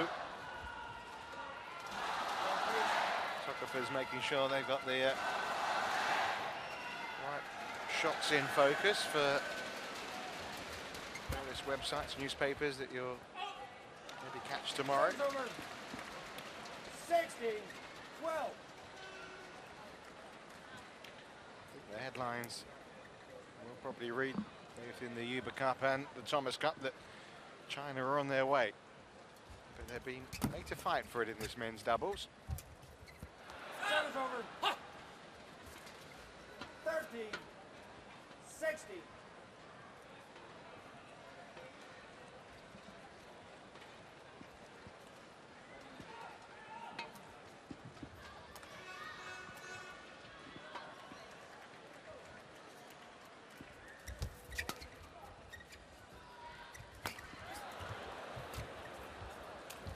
Fung again. Looks as if he was going to leave it. Played it, but it didn't get them out of the point. 17. Double quick time, they actually won it.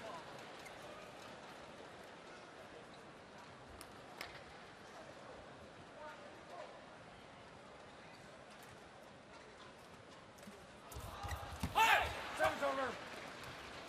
14-17.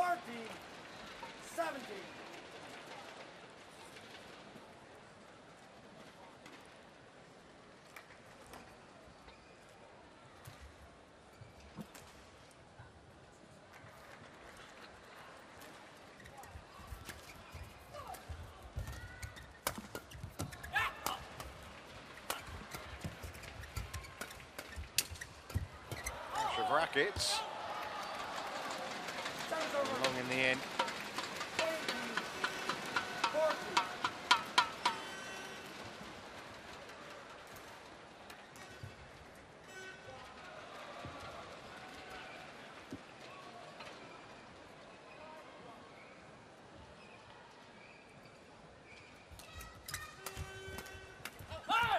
Service over. 50. Trying to dig deep here. Coconut is trying to prolong the game, maybe try and take it to 3, but Kai and Fu, you don't often see them give up this kind of advantage.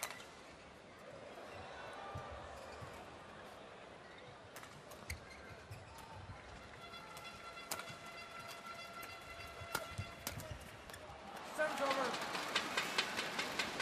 2 points from the win now. 50.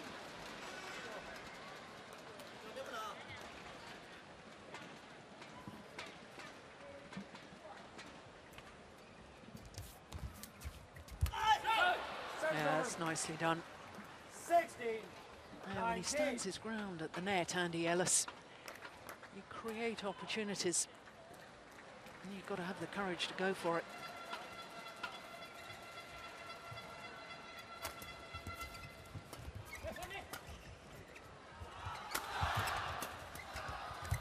Oh, delightful. Excellent. I think Roger Vucev, he won 7 points in a row against Lin Dan, and I think this pair as well, despite defeat, and I'm assuming they are going to go and lose this now at Coquelettes, despite the fine display they're putting up, they'll take really a lot of positives from it. Well, there's only 2 points the deficit. I wouldn't write them off quite yet. I mean, Make it 1. make it 1 point. 18. 19.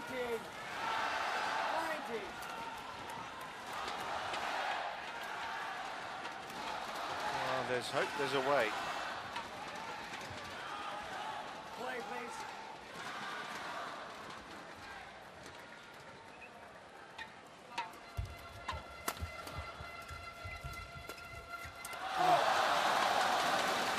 Yeah.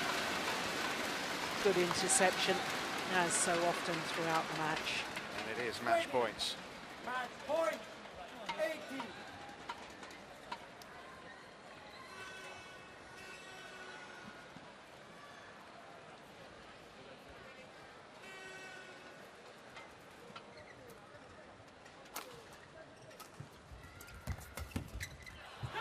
Oh, Service over. it was nearly over. 19. The English pair 20. relieved to see it drop the right side as they were concerned. That was the right call. One match point. The net.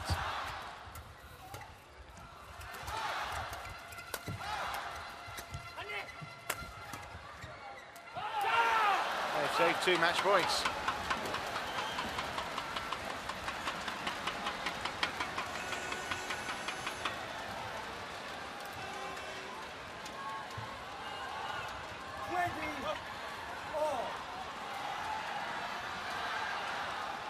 Two match points and 5 of the last 6 points they've won.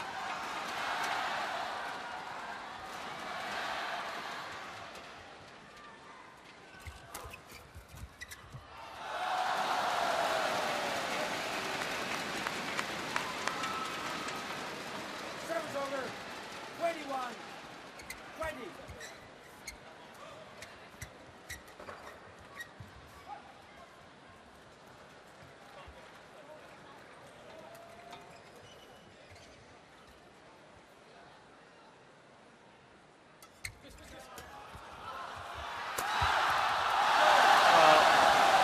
The winner coming at typical style from Fu Haifeng, but all credit here to Chris Adcock and Andy Ellis. They made a real match of it. But China prevailed in the end, 21-11, 22-20.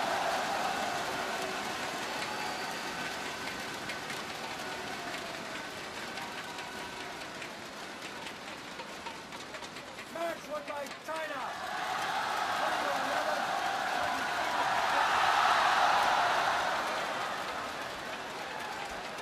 Get excited as some mementos are thrown into the crowd.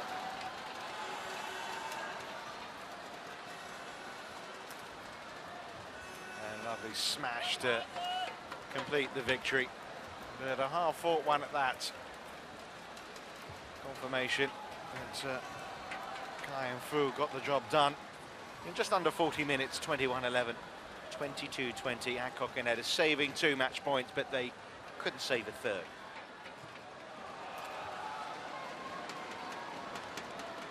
Look at some of the stats from that match.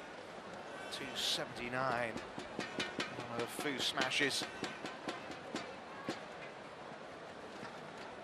Really not that much between them. In fact, Adcock and Edis winning more points from the net. They did play well, the English pair. And I think they'll take a lot out of it now. They've got to keep their fingers crossed. They are going to be in that draw for the Olympics in London. Thoroughly entertaining match.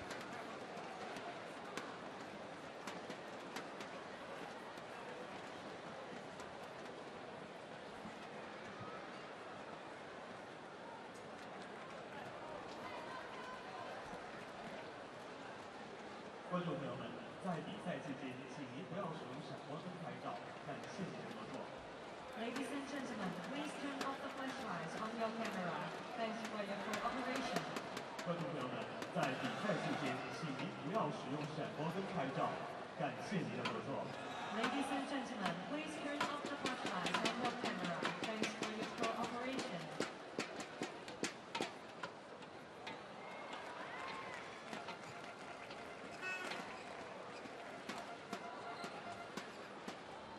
So 2 down, 1 to go as far as China are concerned in terms of winning this match. 2 up against England. Of course, we will play all 5 rubbers with the second of the men's singles coming up next. Chen Long and Ben Beckman. Jill has gone for the early bath. And I'm delighted to say Steen Petersen is alongside me, a long-time coach of Denmark, now involved in the Great Britain setup. No surprises to see China 2 up, but credit to the way the English players, both Rajafisov in the singles and then Adcock and Ellis there in the maintenance doubles, fought to try and push the Chinese as much as possible. Yeah, I think each played a good set. Rajiv played an excellent first set, and obviously the second set here with Chris Adcock and biennial is quite promising, but also we must suspect that Kai Yun and Lai Feng felt quite secure. Yeah, very entertaining. And as you say, they always were out in front now.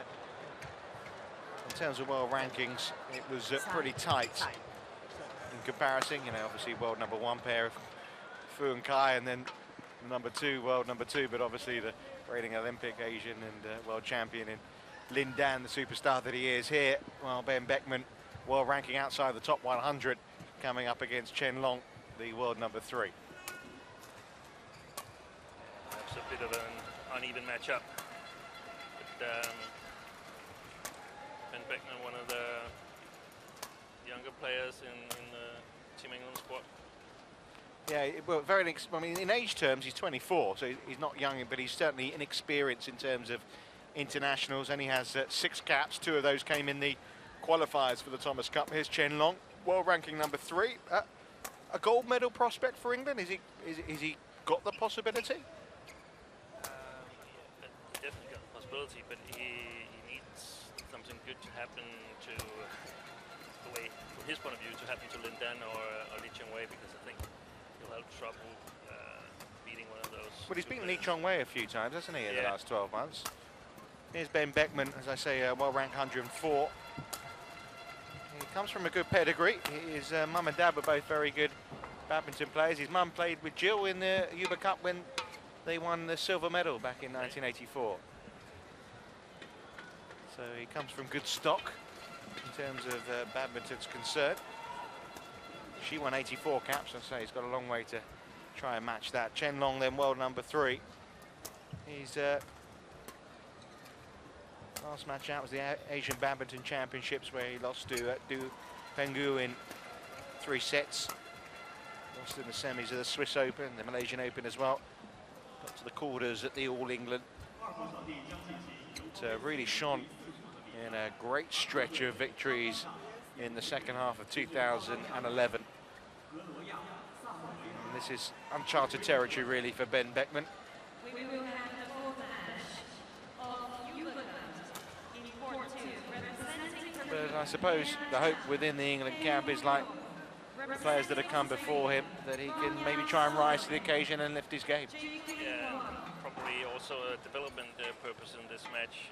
I think Ben is quite inexperienced in big events and also in big stadiums like this. Of course, the National Indoor Arena in Birmingham is a very, very big stadium, but He got to the semi-finals of the National Championships, lost to Rajiv Husev a few months back now. Ladies and gentlemen, on my left, England, represented by Ben Beckham. And on my right, China, represented by Chen Long. England to serve, love all, play. Well, a mismatch on paper. Ben Beckman push Chen Long here. Service over, 1 love.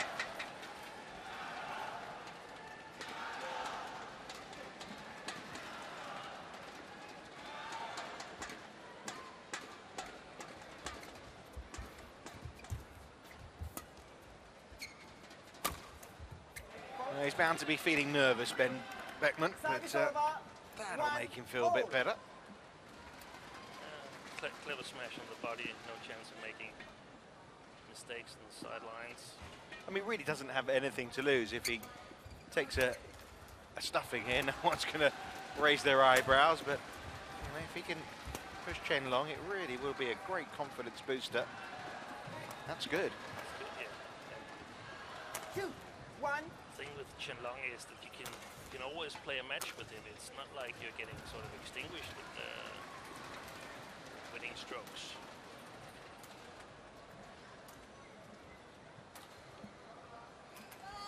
Service for court. Service over. 2 all. Well, unfortunate service foot fault from Ben Beckman there. Levels it up at 2 all.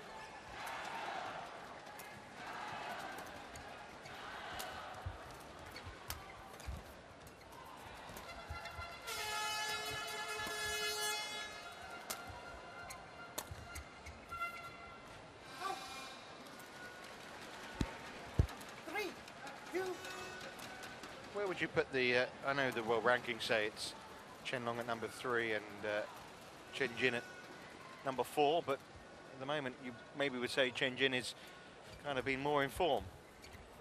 Yeah, but I think he withdrew from India Open as soon as it was clear that Peter Gade was not going into the final. So I think he might have been a little bit injured and probably hasn't gotten over that yet. So I reckon that's why they feel Peng Yu in the third men's singles that we're going to see later on. So I think it's actually quite fair that he's ranked number 3 in the world.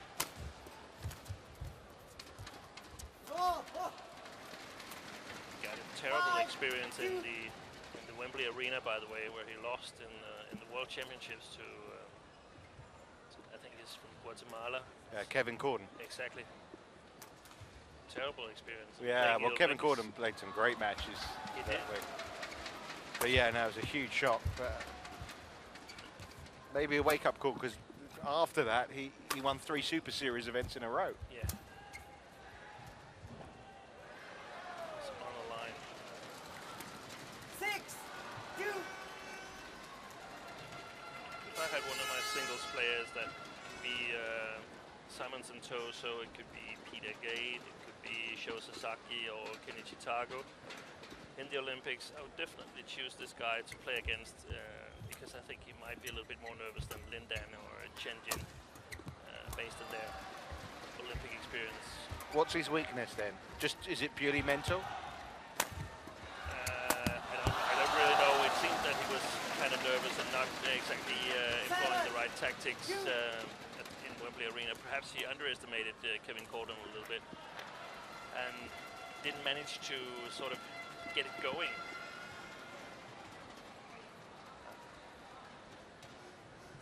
It's going to be his first Olympics, and he's gonna feel the special Olympic nerve as well.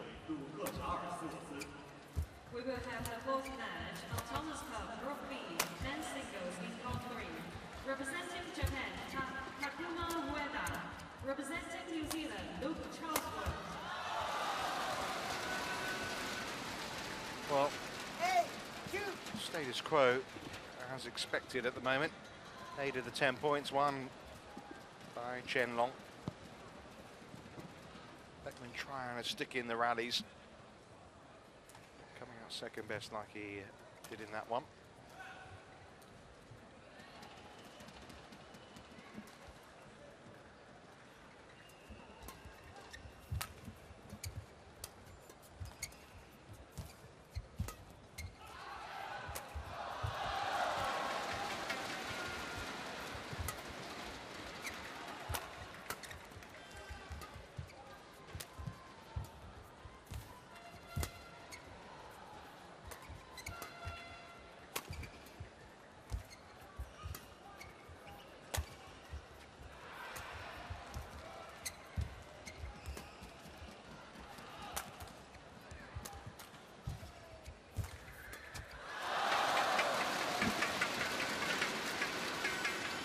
Great play by Chen Long here, and it sort of shows his strong point. He's extremely solid. Ben isn't doing anything wrong. He's playing a beautiful rally, but unable to create any opportunities for himself, and probably not used to playing rallies that long, that pace.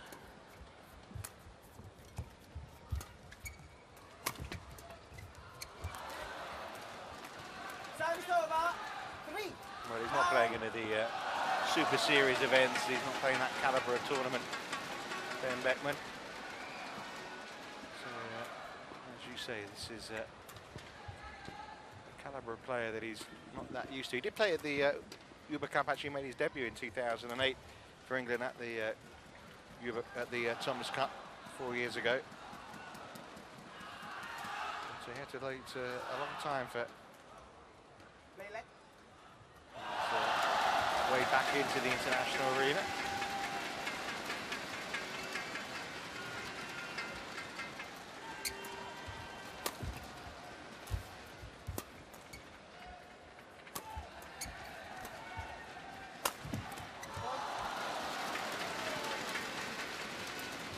Service over, 10.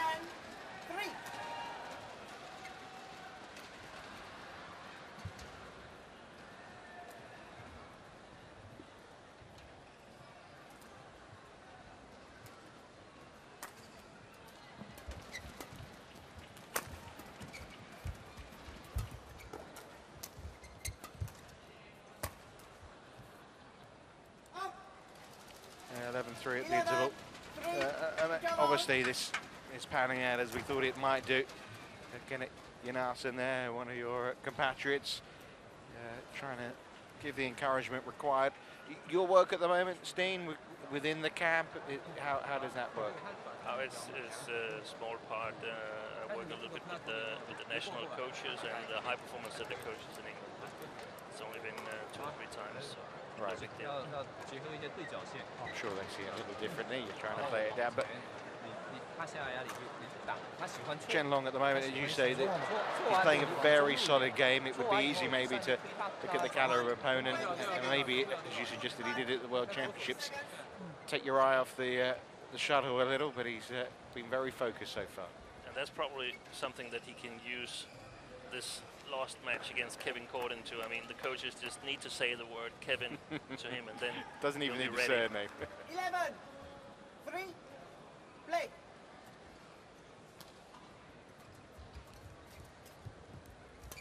He actually lost one of his Thomas Cup qualifiers to one of the Vietnamese boys as well, which was a bit of an upset as well. So he is prone to them, but it doesn't look like he is here. Very attacking, very much on the front foot. 12, 3.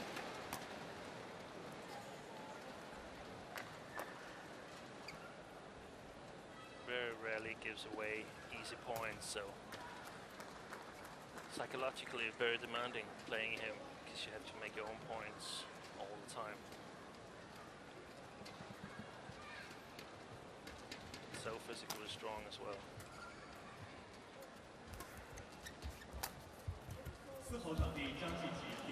Well, that helps. A bit of luck maybe for Beckman.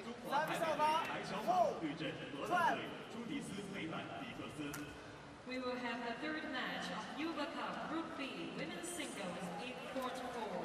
Representing Chinese Taipei, Bai Xiaoma. Representing Netherlands, Yudi Maladas. 5, 12. Networking to the Englishman's favour in the last couple of points.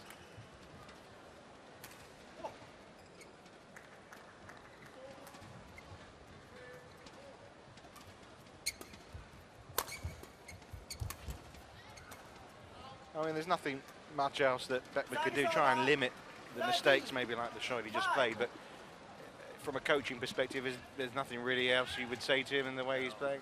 I think he's been playing quite well. These last 2 shots has not been too good, No. but I would just tell him to just sort of keep it going and don't push it too much, make the easy mistakes, or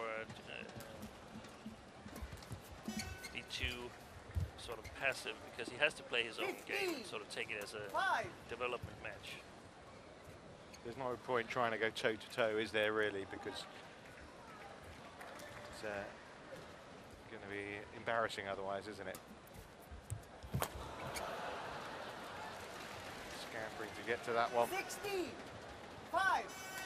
So Rajavusev looking on just now, and just behind him, 19-year-old Toby Plenty, who'll be out in the final singles match, rubber number 5 against Du Penggu.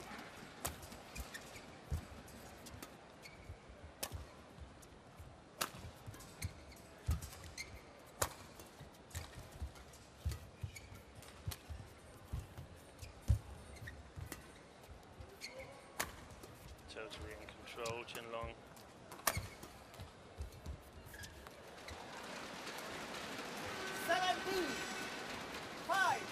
It was a good try, that one from Ben Beckman.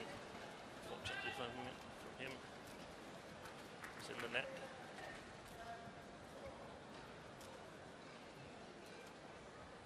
There's Chen Jin. Rest day for him. He tested the shuttles before the match. That was his job today.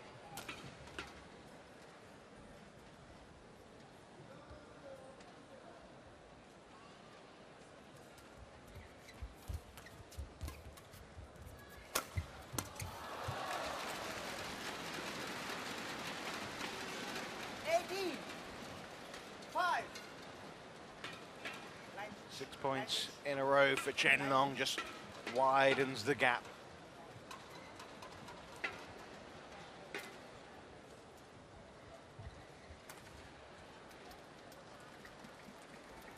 Quite easy for Chen to score his points. Well, 101 places between them in the world rankings doesn't lie, does it? No.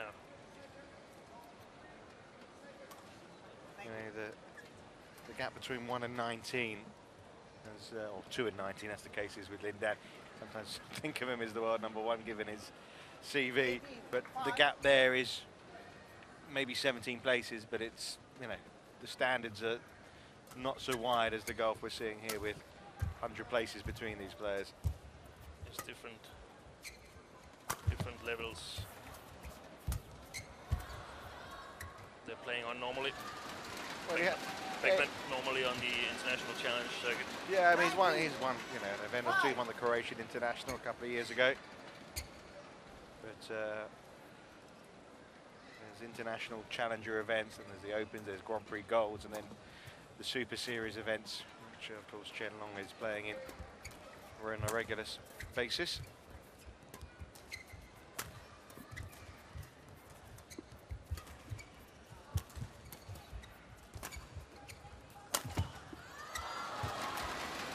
Great shot here.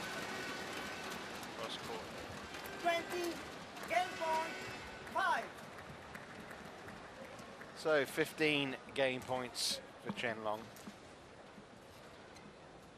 Credit to him, he's not put a foot wrong really.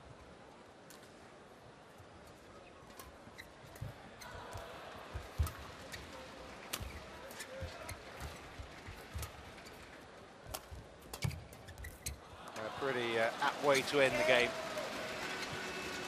Moving the shuttle around nicely, and then a body blow. First game won by China, 21-5. 21-5 confirmation there from the umpire, Biraj Guniadi.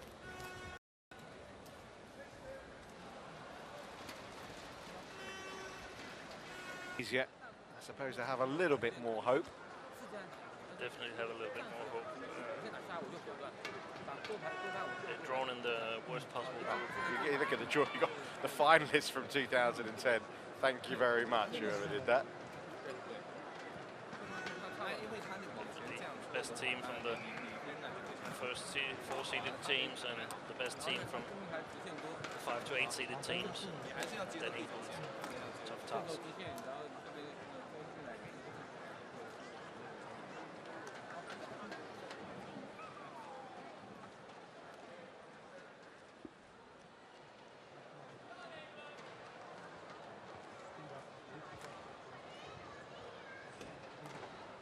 You see the tattoos, and then you see the name on his back of his shirt.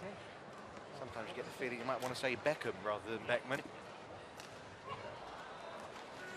It's Beckham who carried the Olympic torch a few days ago in the United Kingdom with 20 seconds.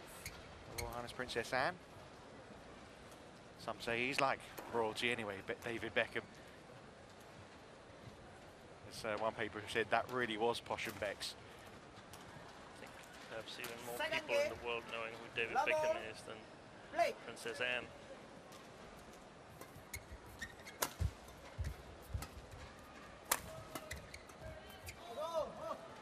One, love.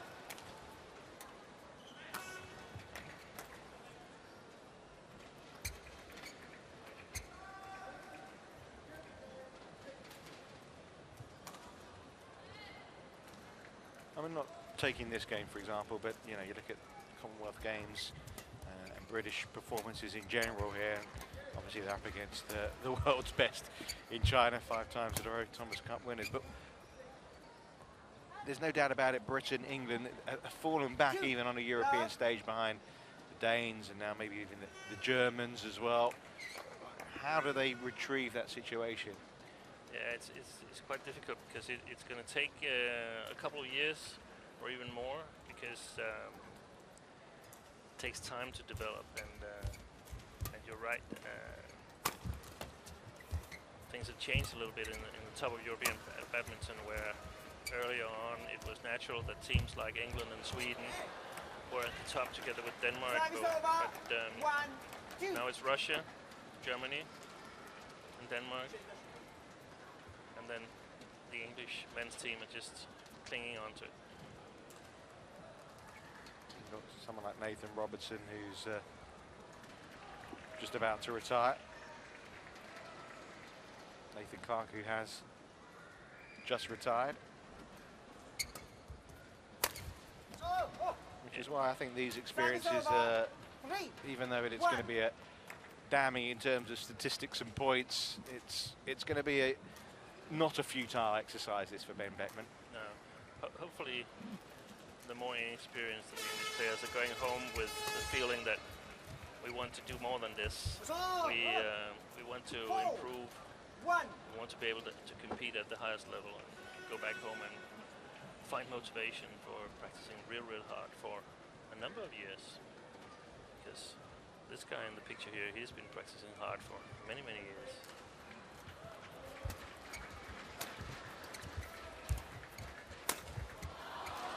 But what is it that the Germans and obviously the Danes as well have done in the 10 years prior?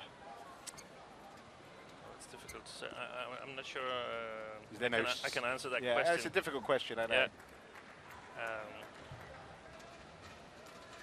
It seems that Britain hasn't really been able to produce any top quality men's singles players for a while. You mentioned Anthony Clark and Nathan Robertson in the doubles, and there's obviously been a lot of focus on that. And Well, the mixed doubles, you'd have thought, that silver medal that Nathan won with Gail Ems at the Olympics, it would have been an inspiration for the next generation coming up, but it probably seems to be the high, really, of what's been the last decade. Yeah, but it probably has been an inspiration. It just takes some years before you see it, and the thing is that you have to work correct for quite a number of years. 6, 7, 8 years you have to work correctly in the right direction to produce results. Britain have got the same story in tennis, haven't they, really? I mean, they've got now a crop of young ladies coming through that maybe in the next 4 or 5 years can compete in the high part of the world stage, but there's been a dearth of particularly ladies British tennis players on the world stage. You've got players like Laura Robson and others now that maybe are going to come through and compete on the international stage. And it's hard if you've lost your your top players in your country, and the level has been lowered quite a bit, because you have to tread the path yourself, take all the new steps. It's a little bit easier for instance, the Danish men's singles, who still has Peter Gade to practice with, and they can go to quite a high level, and then he will retire and they're ready to take over. But for instance, in ladies singles, that's not the case with the Danish players, and it's really tough to go the way yourself. Chris Adcock texting back home. I think he should be texting. He put up a pretty good display with Andy Ellis.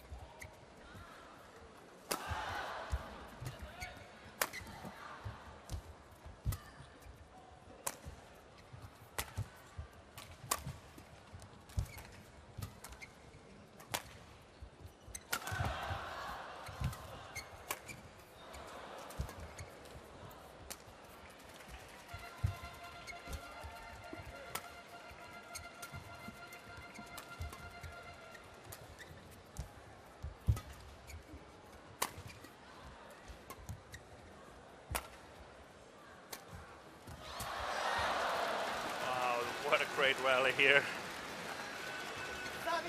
What a great rally. Lots of changes in attack and defense. Perhaps the best rally Ben Beckman has ever played in his life. Yeah, fabulous shot to end it, wasn't it? Really got there though, didn't he, Chen Long? Yeah.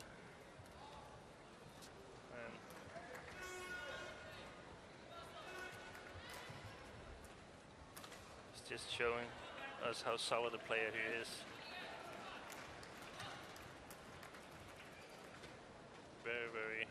close to returning that slice with quality and keeping the rally going. Well, a little tighter in this second game than it was in the first. 7-4 now, the lead to Chen Long here.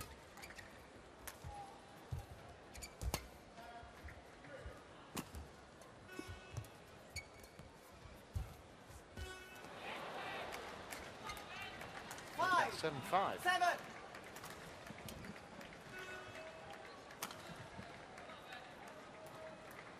That's probably the closest we're going to get in terms of unforced errors from Chen Long. Getting a little bit greedy on the tape. Oh, missed opportunity that for Ben. Service over. 8-5. But even if that had passed the net, he should know that the rally was far from over. It was perhaps in the middle, because Chen Long is getting almost everything back.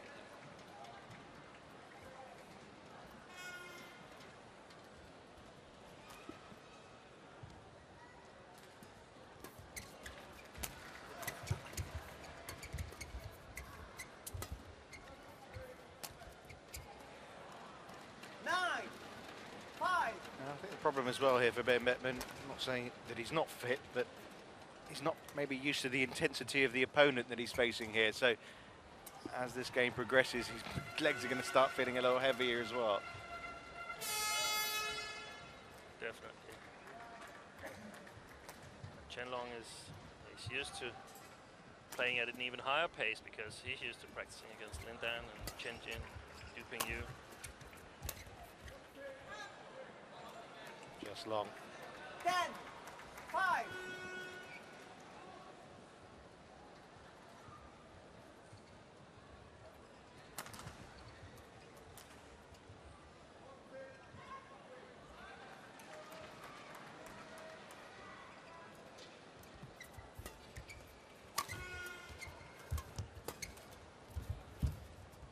Backhand.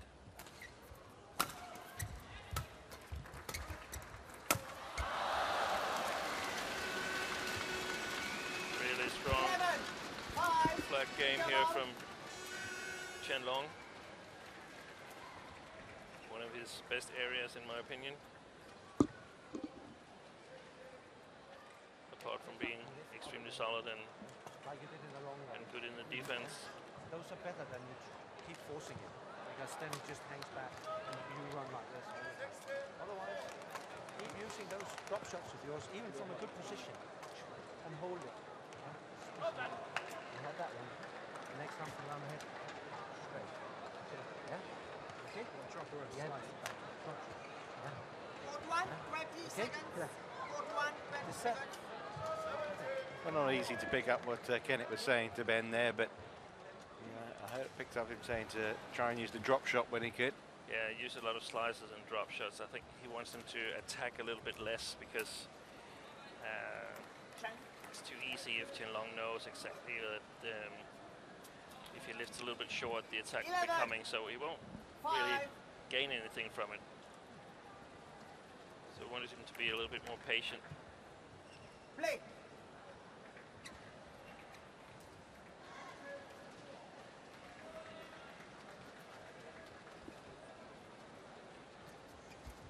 China closing in on victory here. Of course, if Chen Long takes this match, it will be an unassailable 3-0 lead. 12-5.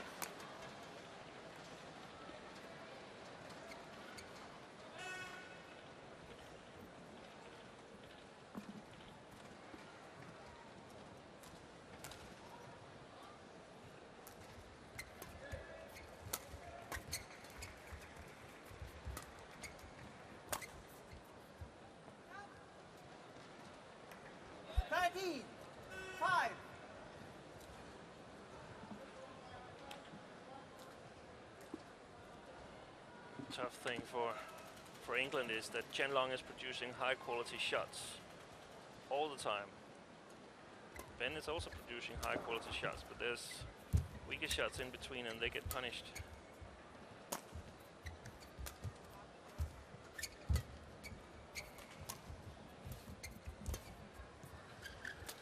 It's gonna go wide.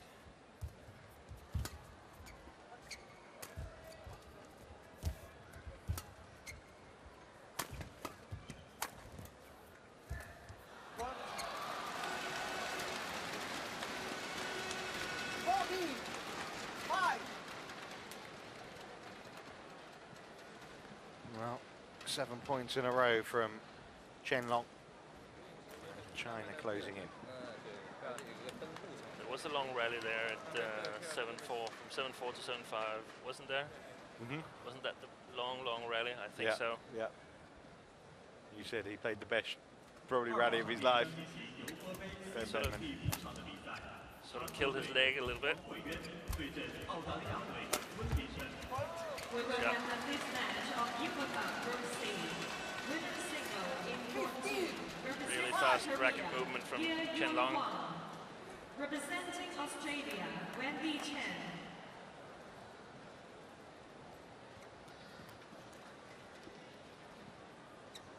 Ben has had some difficulties in the backhand side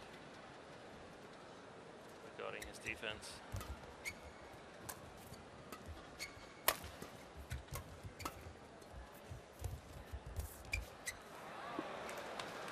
Well, missed that one by a long way. 5.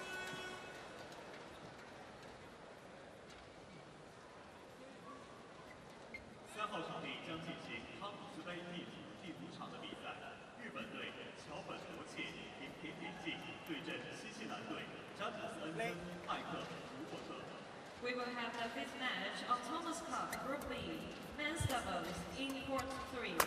Representing Japan, Hiromasu Hashimoto. Great follow up there from Qianlong. Noriyasu Hirata. Representing New Zealand, James Woonson, Michael Fokker.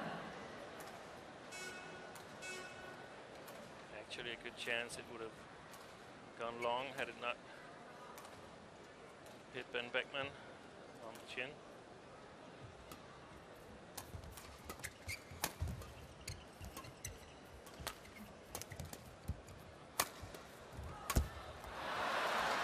Well, he's definitely got fatigue creeping in here. Standing in the middle of the court and not being able to kill it on Qianlong, and that's of course frustrating. But that's part of Qianlong's game plan. It's really challenging psychologically playing him because you know that you're not going to get any easy points.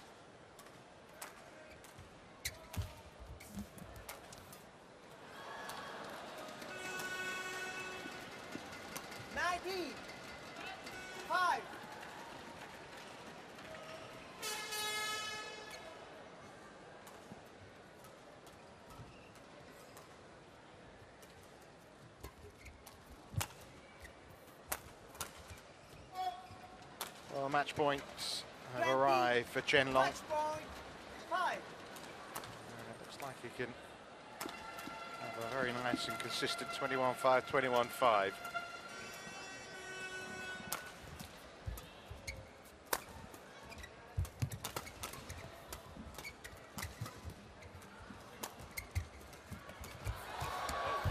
Well, off the floor to keep it going.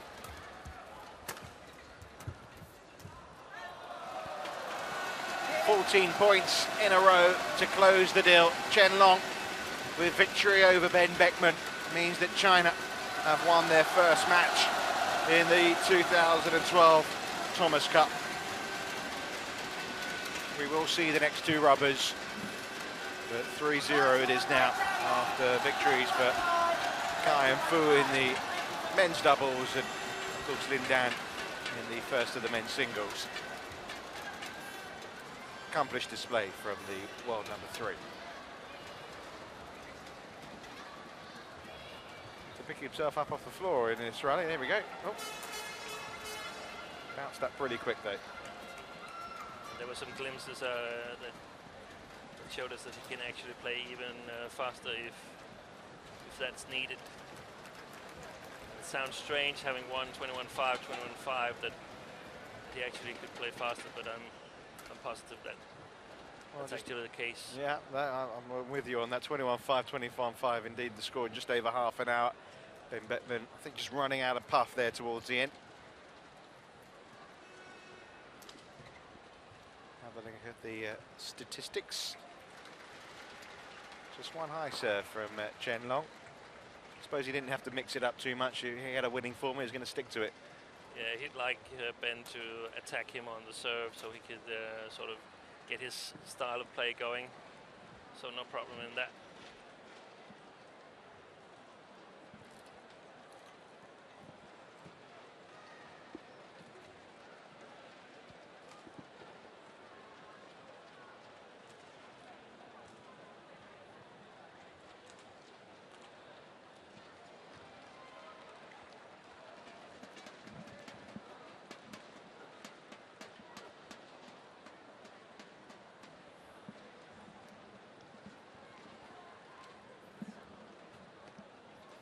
We saw Chris Adcock texting before. Might have been with Gabby White, because I'm hearing Gabby White has won her event with Marcus Ellis in Portugal. That's his fiancée, isn't it? She won in Portugal, but that was sorry, they won in Spain after winning today. Yeah, after winning in Portugal. Beg your pardon. So I think they got engaged just about a year ago, didn't they? So there we go. Comfortable for Chen Long in the second of the men's singles. Straight games all the way for China, who now have that unassailable 3-0 lead over England. Next up, it's time for some more men's doubles. Chai Biao and Guo Zhendong up against Chris Langridge and Peter Mills. And again, looking at the world rankings on paper, it should be another comfortable victory for the Chinese pair here. Waiting for the players to arrive out on court. Here they come. Langridge and Mills leading the way.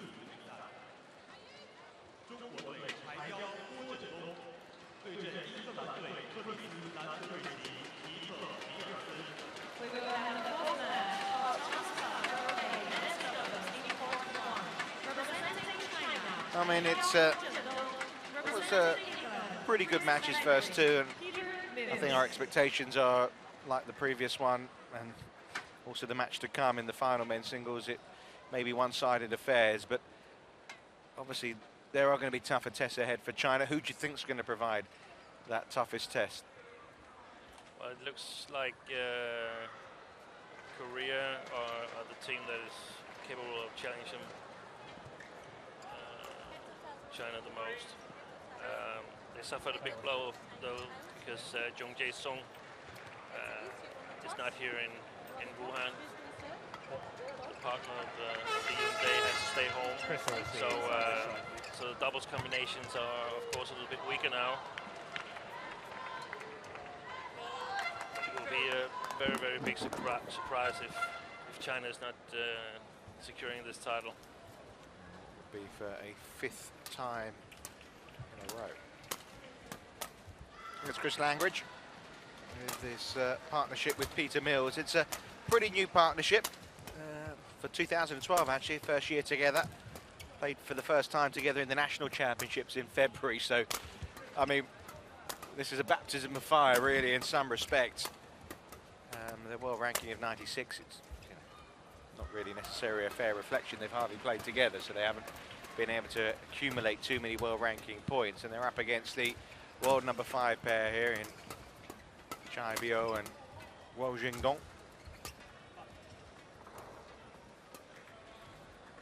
Who are, I suppose, old timers compared to the English pair. They've been together for a couple of years now. A lot more experienced on the international level. Especially this man, Guo Zhendong, at 28. Of course, he's had some pretty successful partnerships previously with Xi Zhongbo and then Chen Zhu. Bronze medal winner at the 2010 World Championships with the latter. And now playing with Chai Biao. Won a few times. They reached the final of the season-ending BWF Superseries finals. So far this year, maybe not fired as they would have liked. Semi-final of the Asian Badminton Championship, quarter-finals at the All England. But quick exits recently, Indian Open and Swiss Open, they were out pretty quickly. So chance to restore some confidence here, as you can see. Their win-loss of 2012 is the same as their career win-loss, seeing as they only got together a couple of months back. The English pair will, of course, lack something in knowledge of each other's playing style and so on, but you must expect them to come out all fired up and ready. Yeah, Peter Mills there, you saw, he was hopeful of getting in the men's doubles for the Olympics with Marcus Ellis, but he got hit by this mystery illness about a year or so ago, and their rankings dropped from the 20s to the 50s, of course. He couldn't play, so it's a case of this time this year, a fresh start, new partner, and hopefully building for the future. And you never know, they might click in time for Brazil in 2016. So this is all part of that learning curve for them now as a duo. And it's might be a sharp lesson they get here from the Chinese pair. Yes, the Chinese will of course be out to sort of build self-confidence from the beginning of this tournament and show that they're the right combination. There's a lot of pressure, isn't there, on the Chinese pairs? You know, there's always someone ready to take your place, isn't there? Yeah, and I suppose sometimes we underestimate how much pressure there's on because the Chinese team is so strong, so there's a lot of competition inside the team also.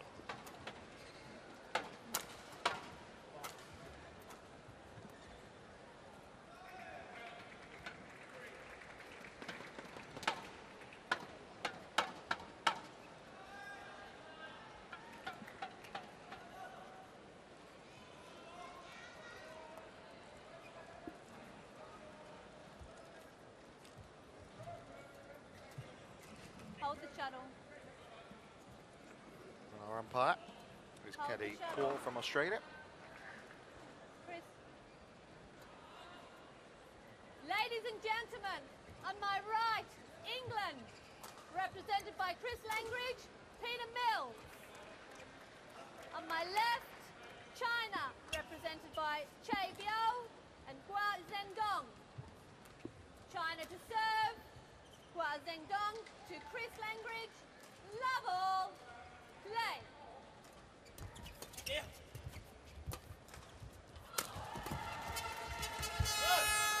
Well, some might be wondering, why are they playing this match when China already 3 up and there's only 2 possible rubbers that England can win? It's just in case things got tight in the group, and matches 1 can then decide if it's all even who actually makes it through, but I don't think that's going to be in question in this, but those are the rules, and so we play on.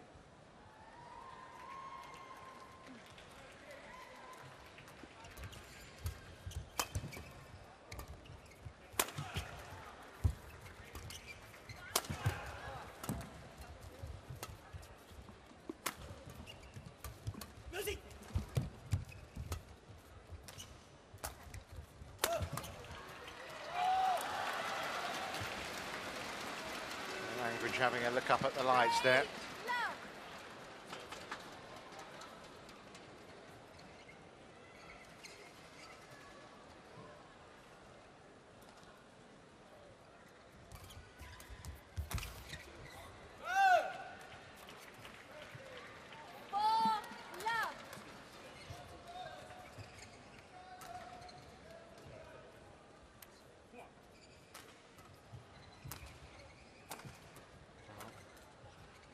Start for the Chinese duo of Chai Biao and Hua Zhendong. Of course, Lin Dan won his first 4 points, and then it sort of went wrong for a little while after that, but soon recovered. English pair off the mark. Service over. 1-5.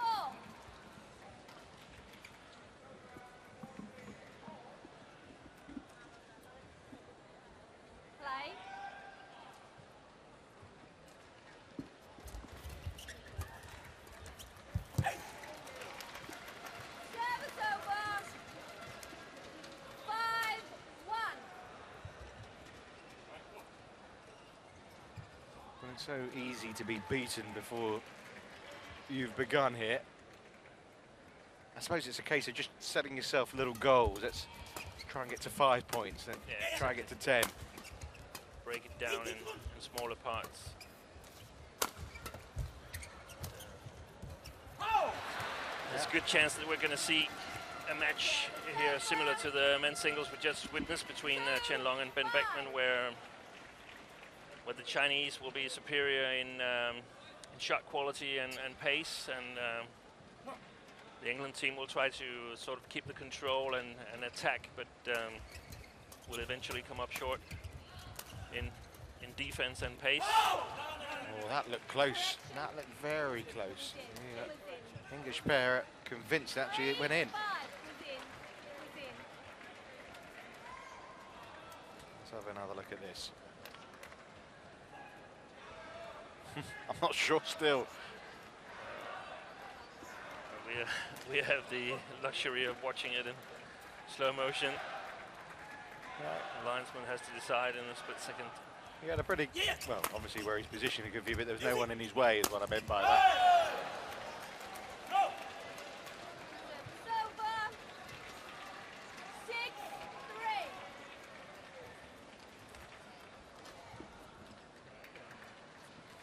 Overplaced smash here from Peter Mills.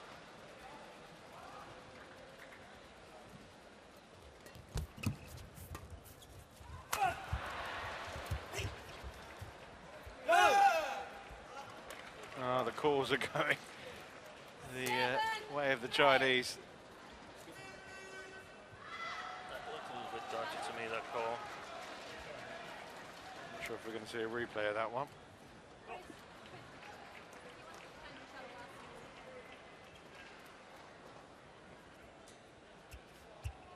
Dispiriting, isn't it, for the English pair when, you know, as far as they're concerned, every point vital if they're going to make any kind of contest of this. Play.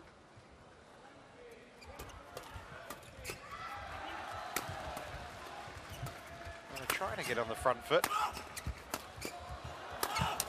Keeps coming back at them, though. Super defense. They went long this time, though.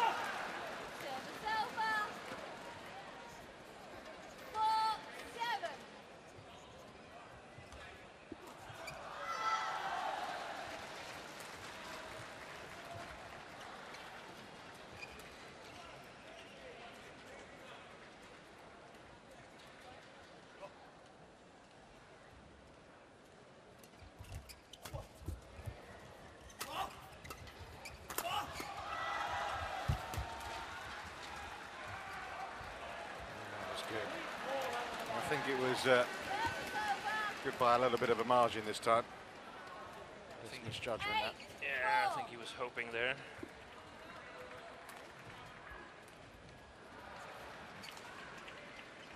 Perhaps hoping a little bit more than judging, actually.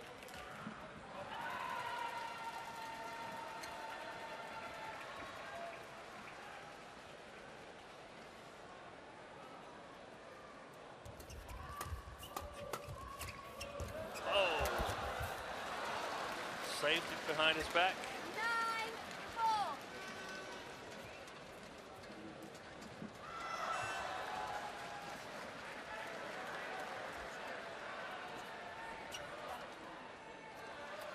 But Gu Chendong really alert at the net and secures the point for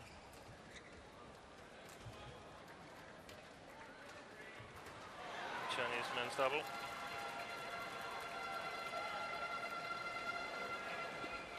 Big crowd in here, but there's no intensity, is there, to these matches now? No. It's a little bit like a dress rehearsal in some respect.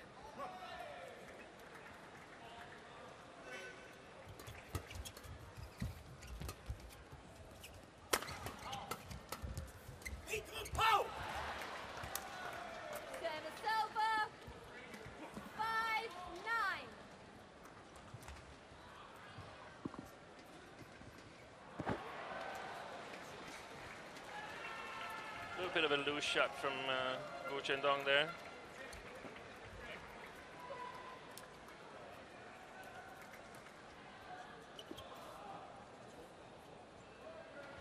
also normally most comfortable when playing on the front court.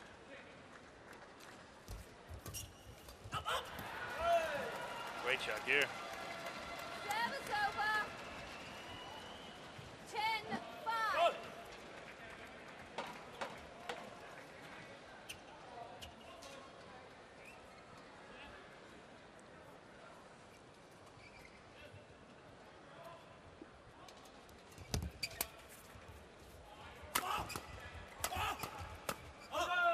That's well long. 11-5. So the interval 11-5 is the advantage for the Chinese pair of Chai Biao and Guo Xindong.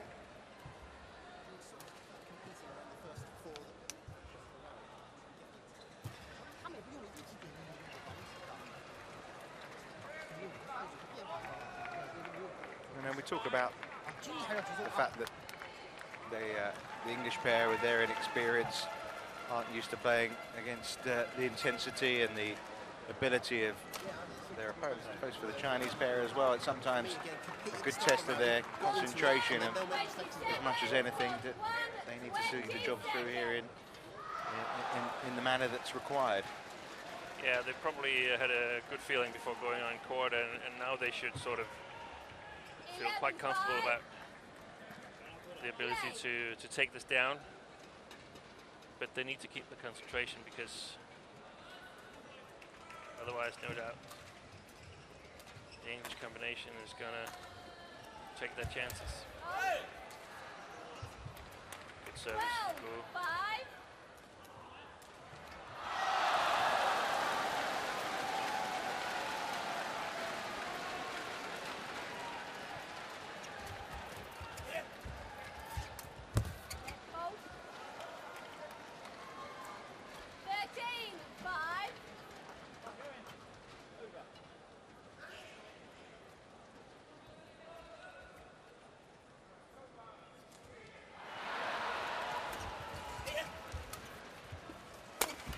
Bit high to me, that service from Guo Zhendong. Got away with it.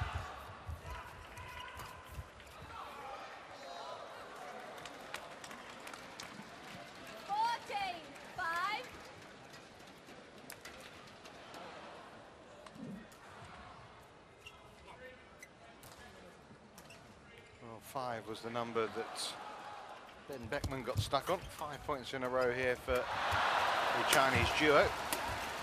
And make that 6. 15-5.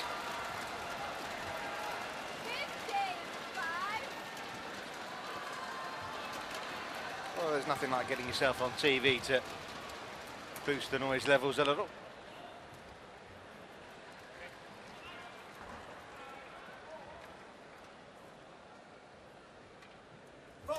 Service full call.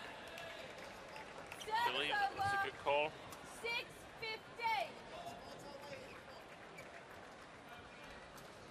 We're in central China here in Wuhan, one of the biggest cities in central China, the river city, and population of 10 million, although I understand 4 million of those are students.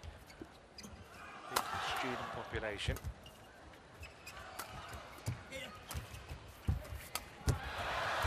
Oh, well, I suppose we can get 3-love up in terms of matches. 15-6 up, you can try these sort of things. Chinese coaches didn't look too worried. If there's a time and a place, Yeah. that's it.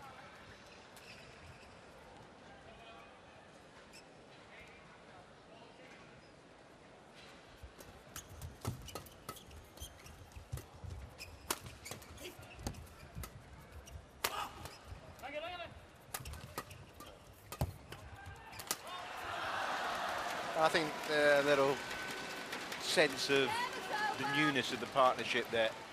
Just that slight hesitation allows the Chinese pair to gobble it up. And then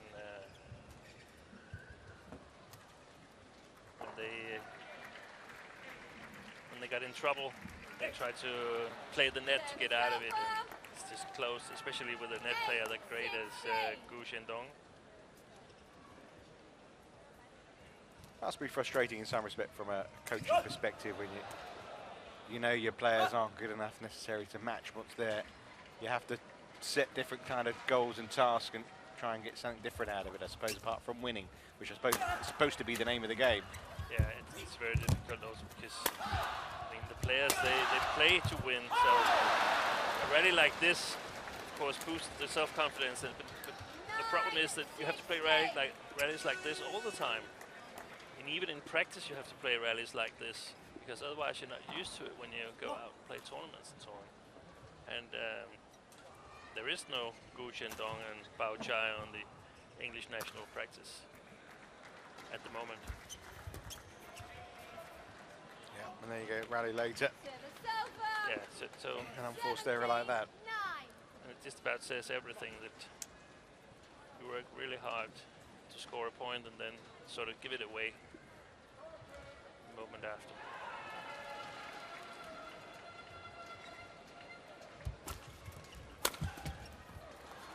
Thought the service was high again.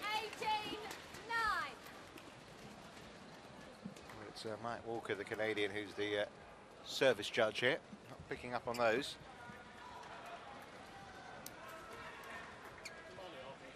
You might be picking them up, but the problem is that there's sort of a... It's like an unwritten rule that if you fold a player, then you don't fold him again the next time, and the next time, and the next time again. So there's a couple of the international players that, in my opinion, has some services that are not quite according to the rules. Good work here from the backcourt. 19-10.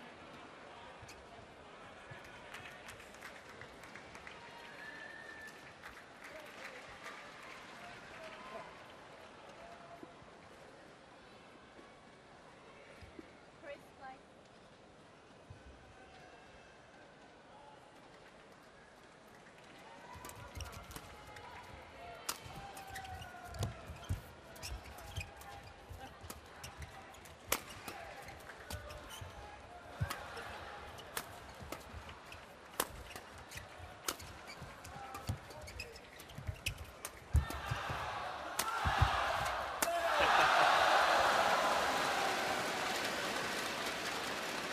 Fantastic play here by Gu Qiandong, who was completely controlling this rally. 10.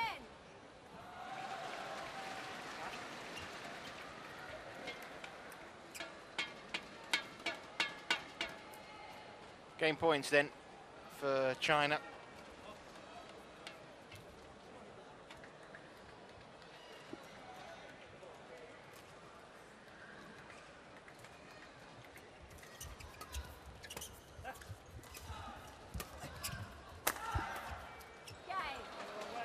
Here we go, 21-10, convincing. They had their moments there, didn't they? Mills and Language, a couple of good rallies. But no doubt second best to Chaibio and Guo Jingdong there. 抱象就是拉开门一冲，就是逼他起球，咱们就要给他打死，不要逼他起球。你要不冲他，他永远轻易会扣你，你都不舒服，不要逼上去。你逼上去冲我，你也进去，他们可能乱下球。啊，整个有空上。 The gestures of Zhang Jun, he wants them a little bit closer to the net. 直线边线，攻大动作边线，或者边线打出来。来吧，你看你对直接边线下放，中路可以控制，重可以乱。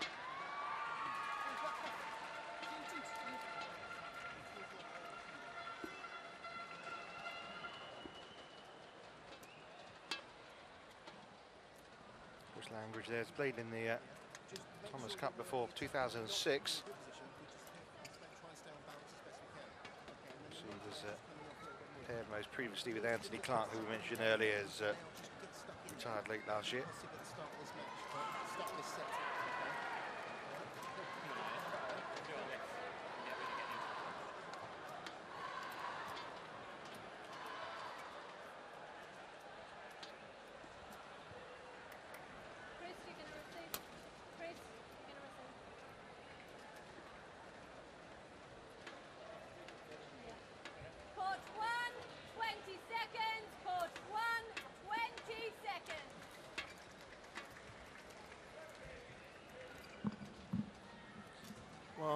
sport, really, and the wonderful nature of sport is the unpredictability, but there does seem a sense of inevitability about what's going to be happening over the next 45 minutes to an hour on court one here in this first day of the BWF Thomas Cup.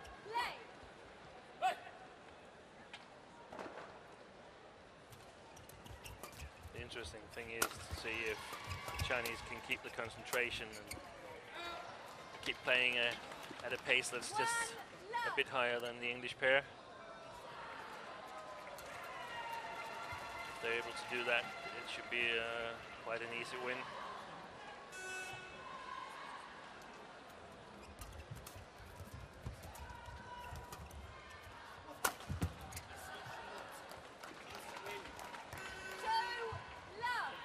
See body language now from Mills there, just feeling it.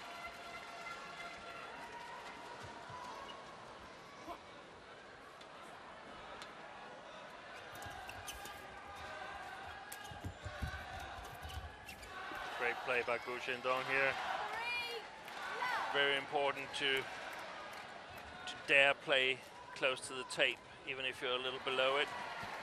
But that's what his coach was asking him to do, wasn't it? Perhaps. At least that's what we interpreted from his gestures. That was long, and 4-love. Off to a fine start once again here.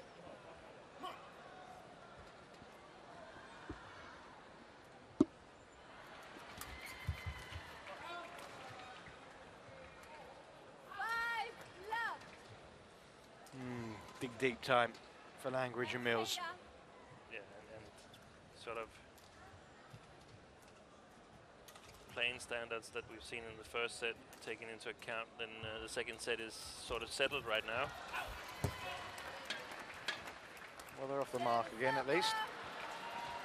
Shake of the head says a lot though. And a bit of encouragement there from Mills to his partner. Come on. It's about respectability, isn't it?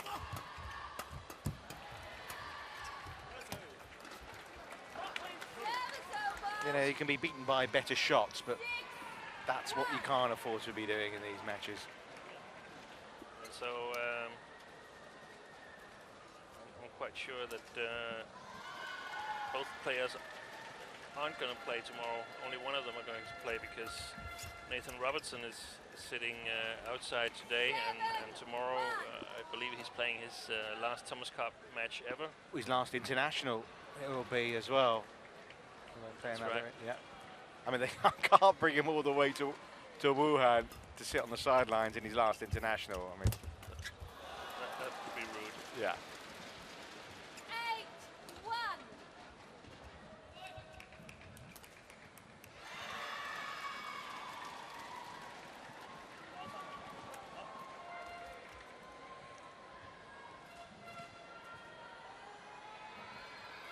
Backs to the other of the Englishmen who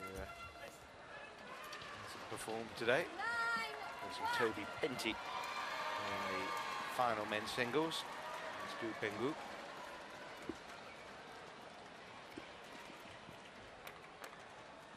Well, it's not unfamiliar territory, this, in the opening matches, either Thomas or Hubei Cup. If you look at some of the scorelines already today, seen some very one-sided affairs.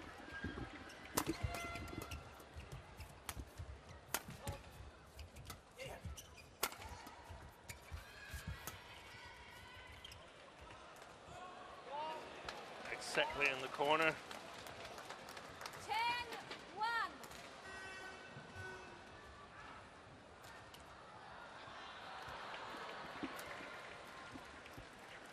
And it's not so good right now for the English side. Not much development in being destroyed like this. No, hard to take positives. Leaving shots that go in. Some unforced errors into the net. You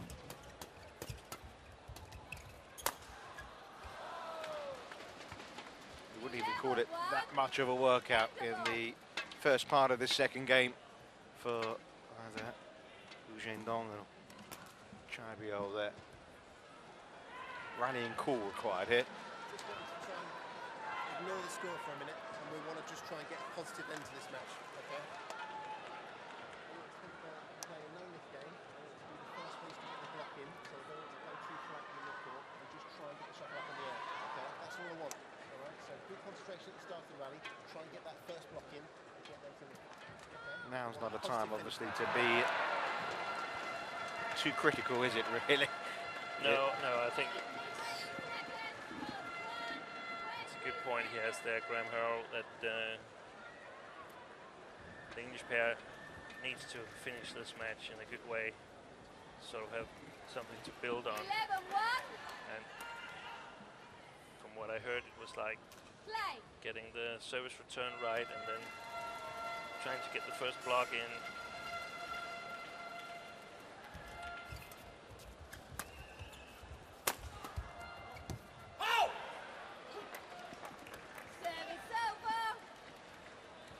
Well, they've won the first point 2-11. after the interval.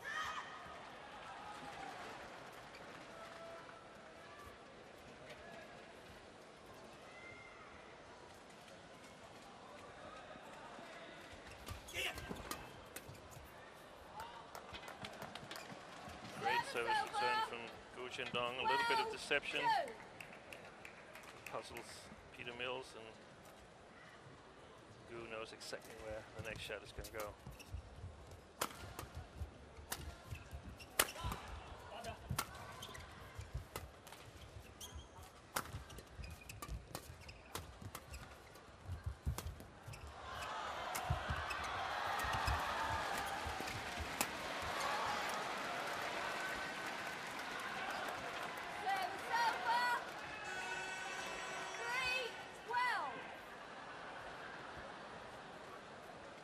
Oh, we had to see the odd. That was a good rally, and it would be nice now if we could avoid these easy mistakes.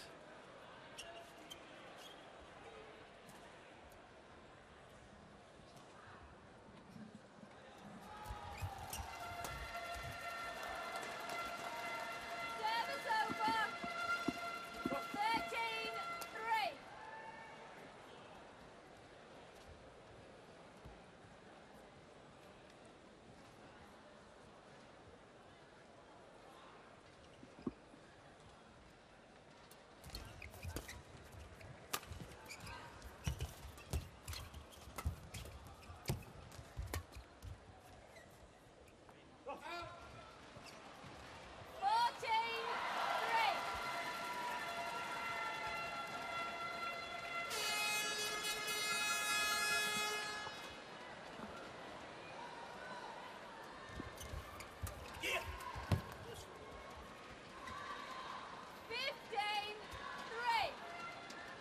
The distance between these two pairs in terms of playing level seems awfully big.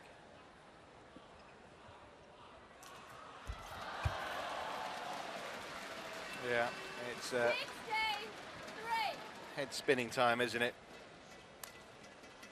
Nice sweat clinging to your shirt, Chris. legs feeling heavy, head spinning. Play. Nothing comes easy when it's like this. Now, and if you're behind 16-3, you pretty much want to leave the court immediately.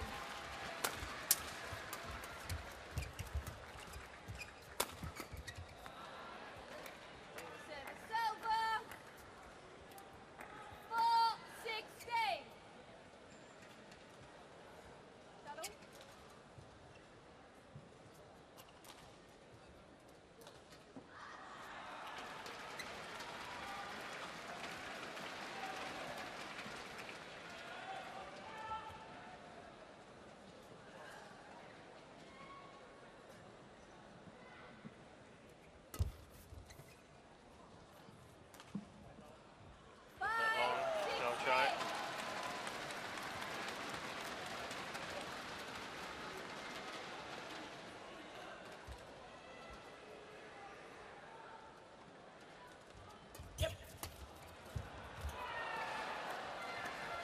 Well, a little late rally.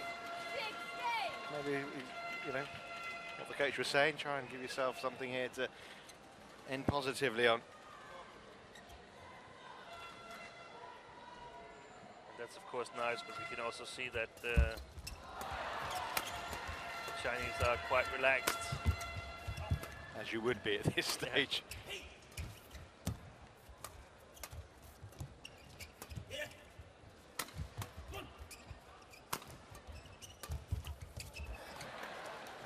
Good read there from Chris Langridge.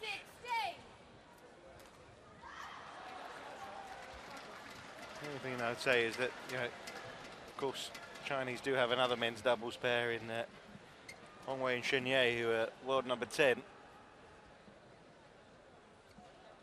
You want to make a statement, don't you, if you're this Chinese pair? They are making it, but that's a run of points now. 5 in a row that have gone against them.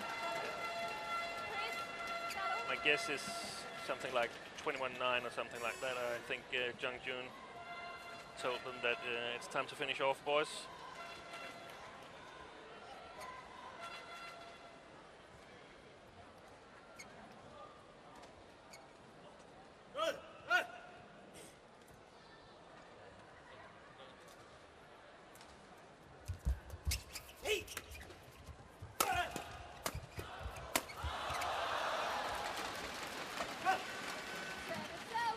Run over. 17-8.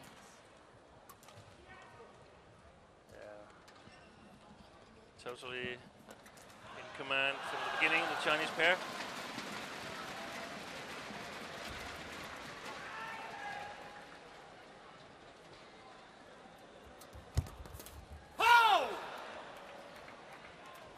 Service over. 9-17.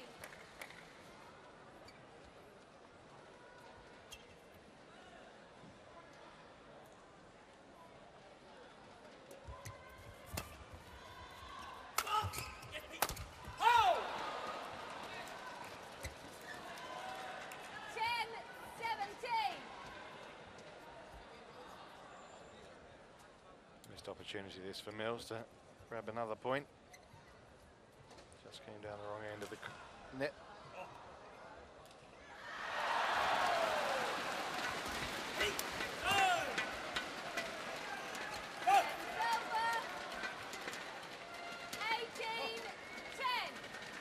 So 3 more points required.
Ladies and gentlemen, please turn off the flashlights on your camera. Thanks for your cooperation. 11-19.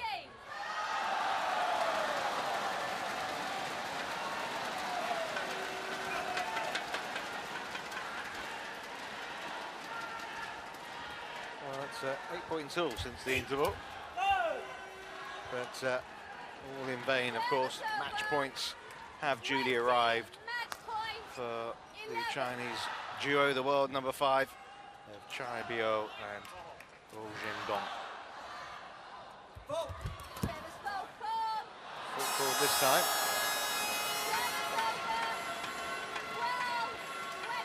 But the thing is that he serves in exactly the same way every time.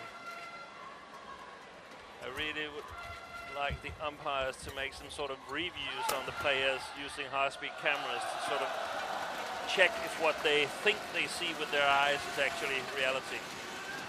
Well, there we go. It was comfortable. 21-10, 21-12 for Guo Zhengdong and Chai Biao. And 4-0 now the scoreline in this match on day one of the Thomas Cup between China and England. China 21-10,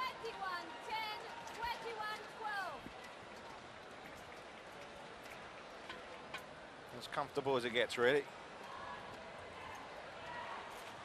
No lack of effort from the English pair. Too many unforced errors, and well, there was a brief rally in that second game late on, but they were outclassed, Langridge and Mills. (21-10, 21-12) then the final score. 4-0 overall. Here are the stats.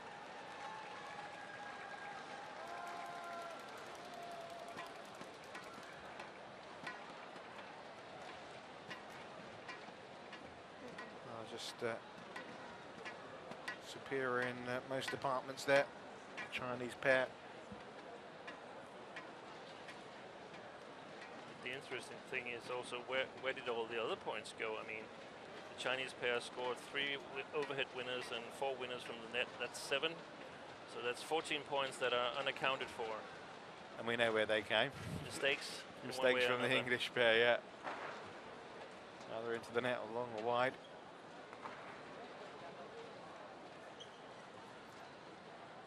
Perhaps shot of the day there from Peter Mills.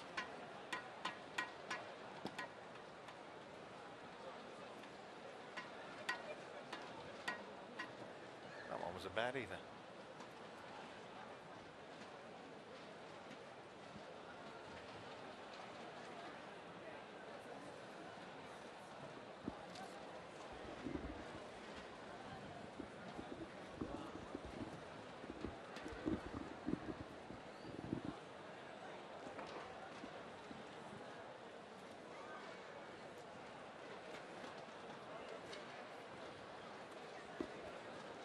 So 4 down, 1 to go, I'm sure, as far as China are concerned.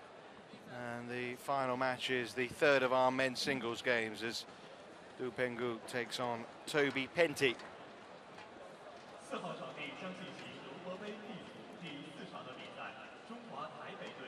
And again, really on paper, another case of what should be a stroll as far as China are concerned. Du Penggu, the world number 10, up against Toby Penty, the world 116.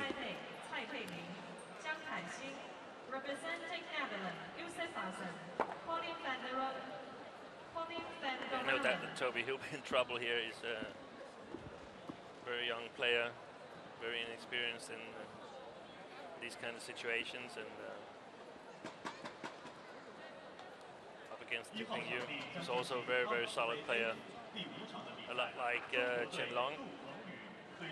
There is Du Penggu. As you say, a young man ahead of him, just 19, Toby Penty. Fair to say, I would suggest this is the kind of the biggest match and the biggest stage that he's ever played on.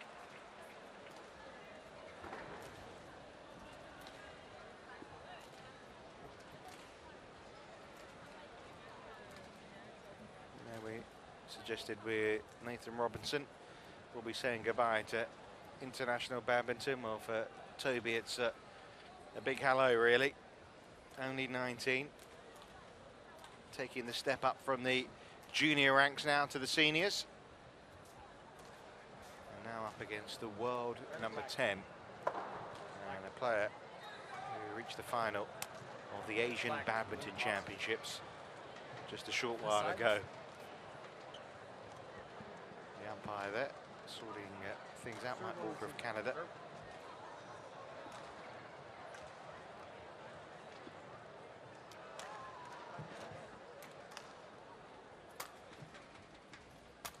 He played at the World Championships at the Wembley Indoor Arena. Lost to Sho Sasaki. to the quarterfinal of the European Junior Championships as well. But this is Du Penggu, who did lose to Chen Jin in that Asian Badminton Championships after beating Chen Long in the semi-finals.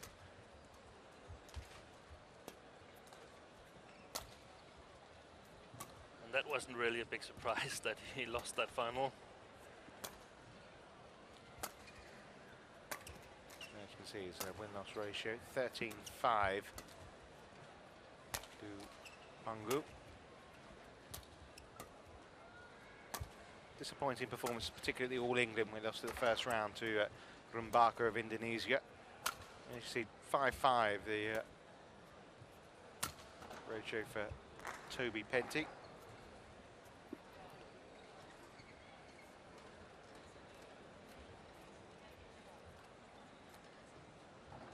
Du Pengyu, part of the new Chinese generation.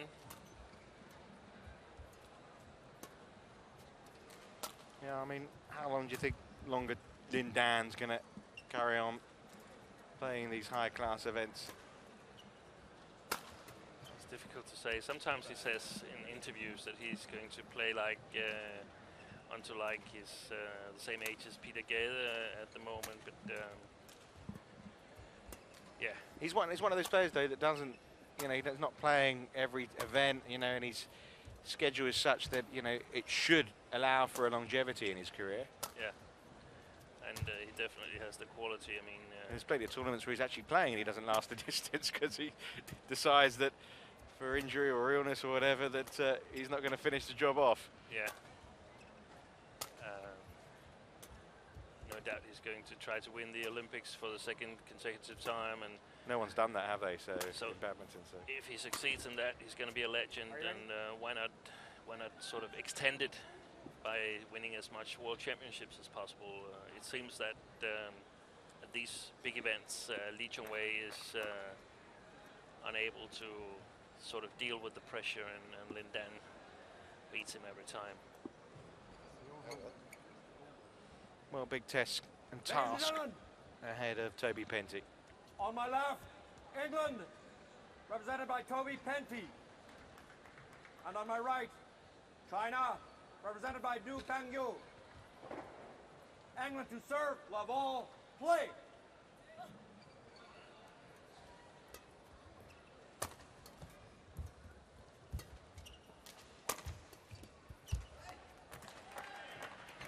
Well, first point goes the English teenager's way.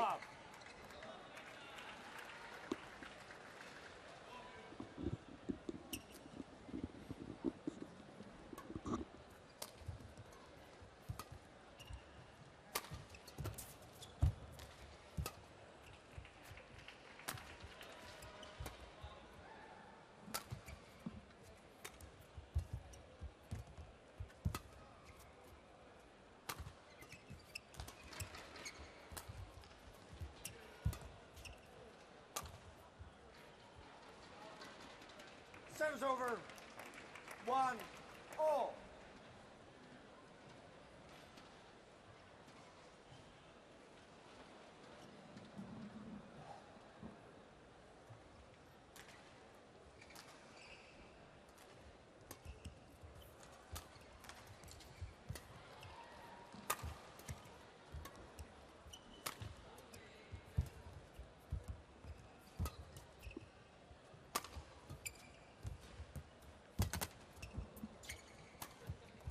Wow, great play here by Toby Penty. Serves over. Yep, Rajiv Youssef among those leading the applause. 1. Good deception.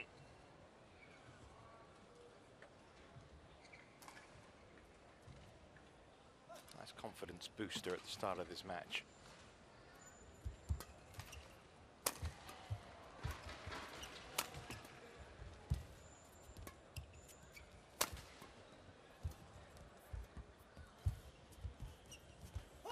Serves over, 2-all.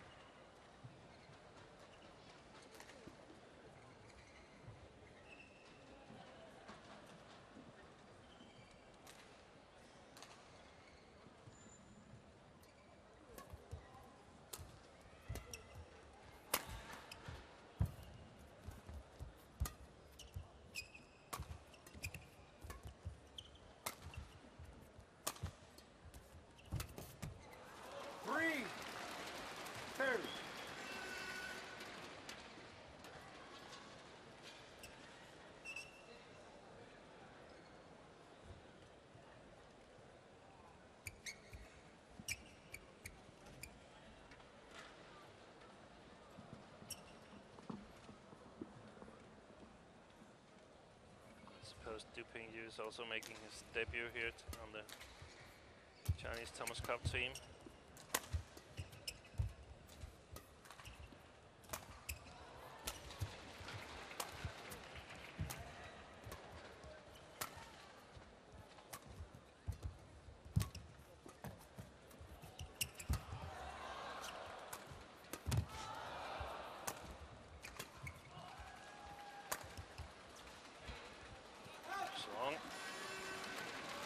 There's plenty to encourage young Toby Penty here. Yeah, it's going to be interesting to see if he can keep this patience and sort of learn from this match. I watched him a week ago or something like that, perhaps 10 days ago in Milton Keynes, and I mean, if you dye his hair a little bit black and increases his pace a little bit, his stroke technique is reminds me a lot about Bao Chunlai. 5, 2. That's not a bad comparison to have. Did you tell him that? Actually, I did, but it's very important with the hair dye. I mean. He hasn't got it all then. He's been working very hard on his physical 6, 2. ability for the last year. He's still got a long way to go, and you can tell by just watching the legs of the two players. Du Pingyu really, really strong.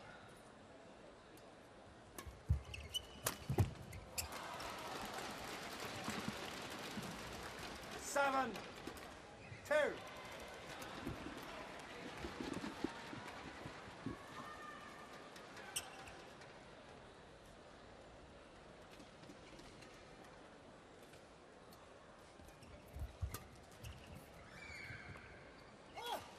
8, 2.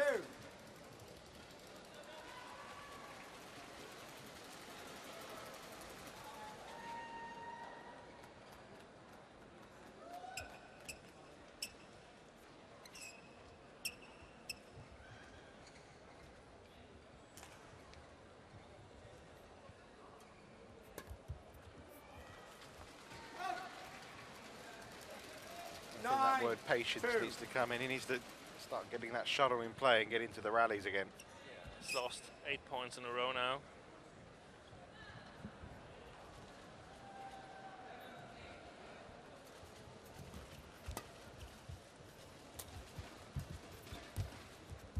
That's a bit of the same pattern that we've seen in the last 3 matches. Stroke quality not good enough. A little bit better here though. That put the curse on it. 10, 2.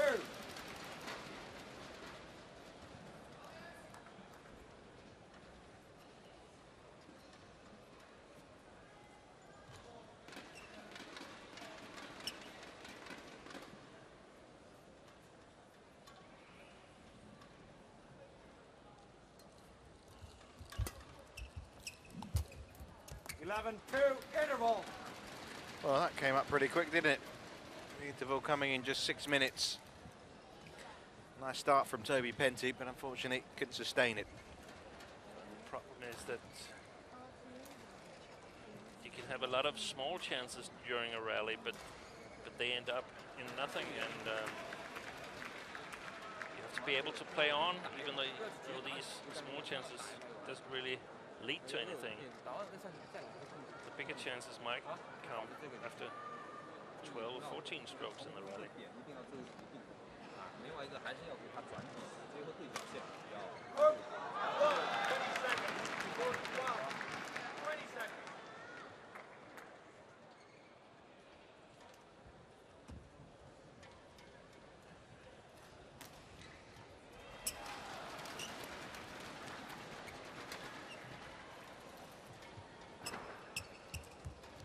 11, 2, play.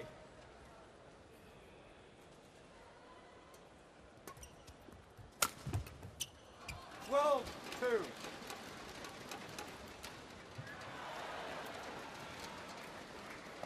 Well, This is a long run of points now, isn't it? Dupangu. It's reached double digits, 10 in a row.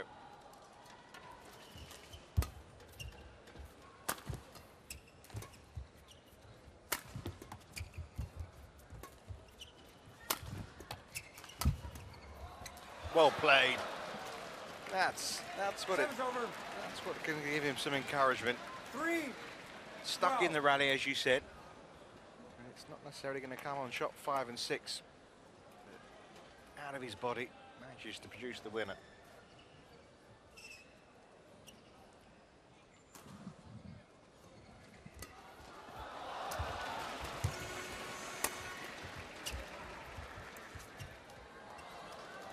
Seven's over. Oh, 13-3. nice little deception from Dongfeng here.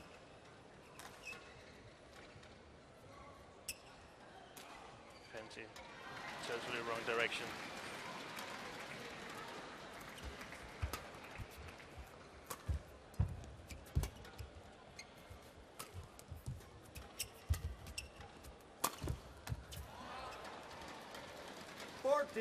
Three. It's close. That's a wrong call. I thought I'm it was exactly behind the line. No. Wasn't by much, was it? At least I'm not as sure after seeing it in replay as I was before. Thank you. That's good.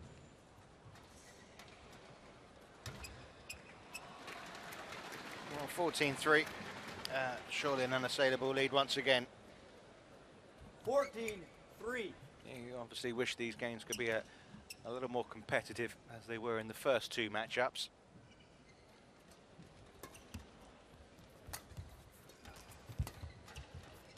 Some glimpses of excellence from Penty. Service over. 4-14. See these service returns, his return on Dongfeng Yu's short services, they're quite easy to read. You can see all the time where he's going to put the shuttle, and just not going to get away with that at this level.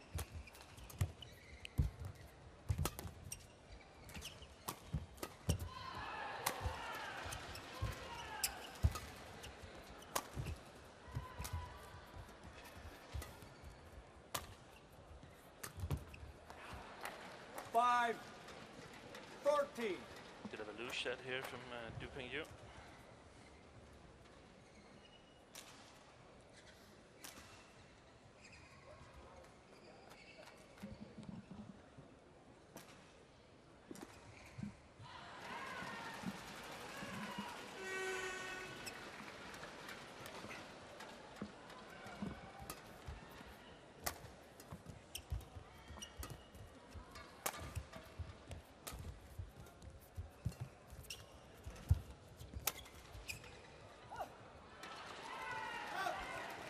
Seven's over.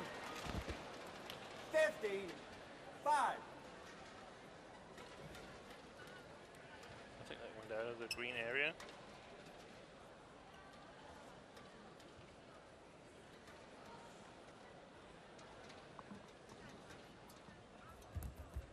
$16-5.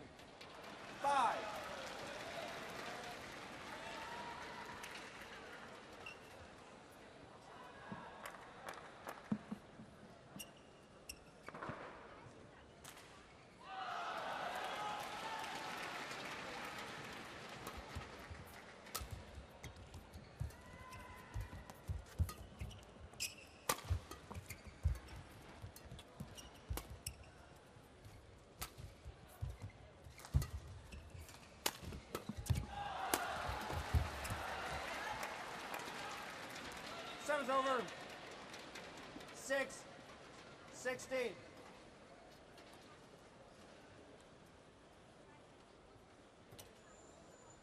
Got nice height on that, didn't he, Penty?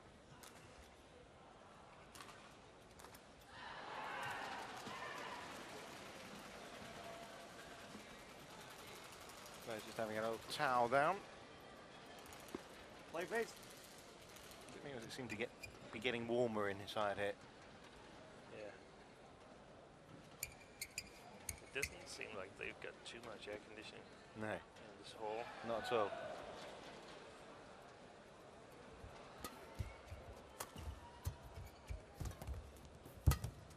There's a bit of drift on the outer courts, though. Spoke to some of the Danish players earlier today.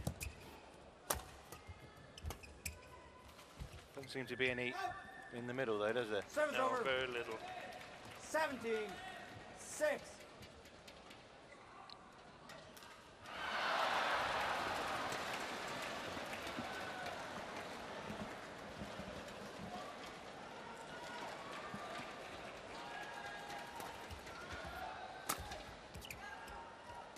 Service over. 7-17.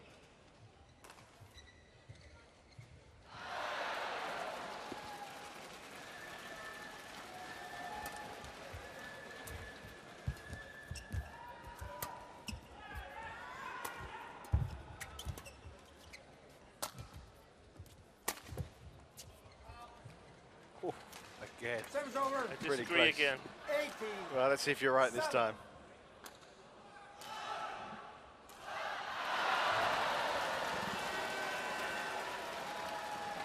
Doesn't get much tighter than that. Not convinced either way, really. No. Must admit the linesman might be right. 19-7.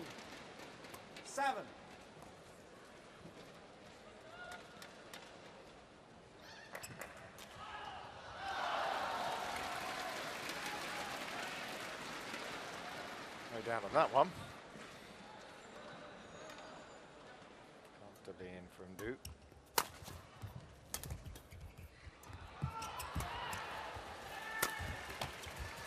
Great play. Brings up game points as well. 7. Uses his superior speed and superior physique.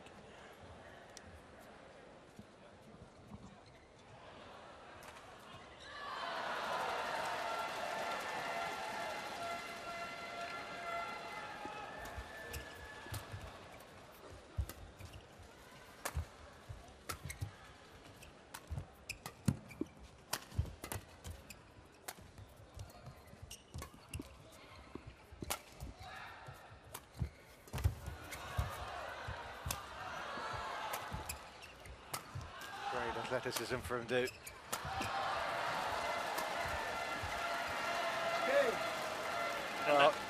That one looked like an unforced error, but it's really not unforced.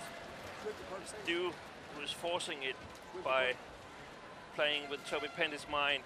He knows that it has to be so accurate, otherwise it's going to be coming back. Yeah, he showed Over here. great tenacity, didn't he? Fantastic. Just stepped it up the last couple of points. Toby Penty giving it a 21-7, the margin of that first game. And China in command, cruise control. They're on their way to the expected whitewash.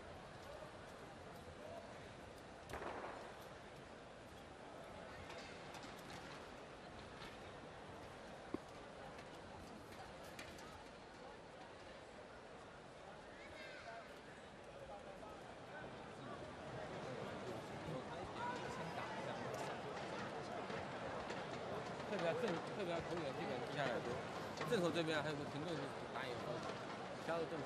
好，好这就行。好，弧度要高一点，为什么？他个子比较高，手比较长，你还是弧度一般。好，到位。好，就这样。好。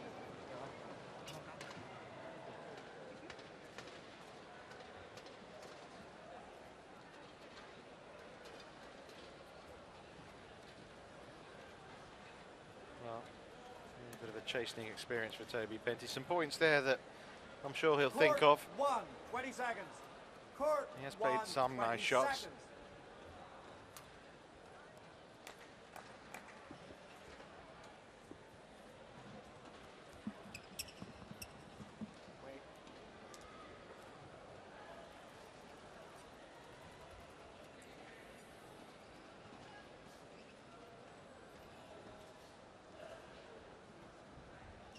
Second game, love all, play.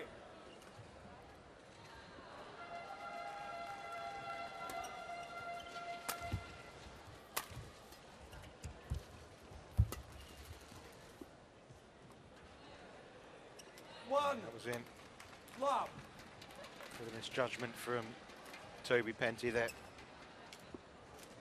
He said his plan is to try and play a lot of tournaments after the Olympics when a lot of the big names will be missing. Of course, post-Olympics to try and amass some world ranking points, get in the top 75. Two. Does that sound like a plan to you, Steve? Yeah. He definitely has to improve on his speed and his shot quality. He's going to be able to make a lot of quality shots in a row, but playing a lot of Grand Prix tournaments and perhaps some IC tournaments as well. Sounds like a good idea.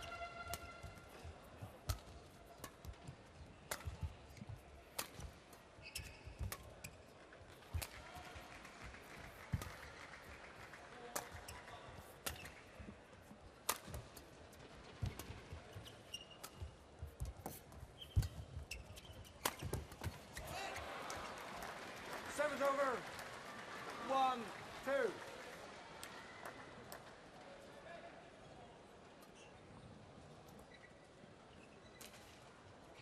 Got back well for that one, didn't he? From an English point of view, that was a good rally, and from a Chinese point of view, that was just a rally, like many others. 1, 2. Let's see what's happening in the next 2 or 3 rallies.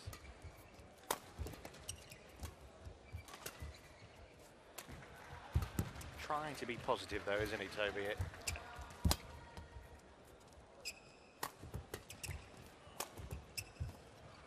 Oh, again, another close call that goes against him. He made, just before he made this mistake, he made a good shot, but it was coming back. And then he was going forward too heavily. That gave the point to Dongfeng. Too positive then.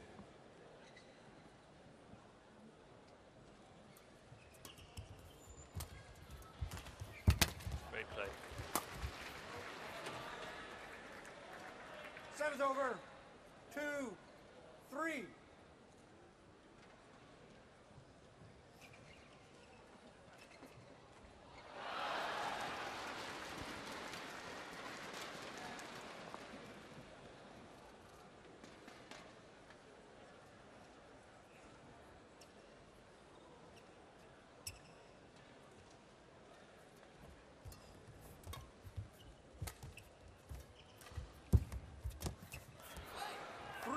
All.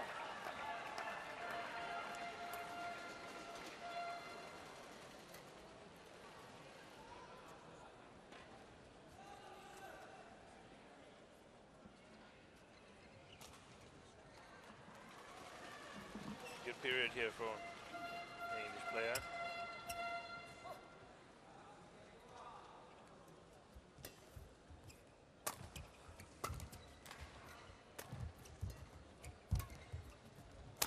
Oh! Oh! 4, 3.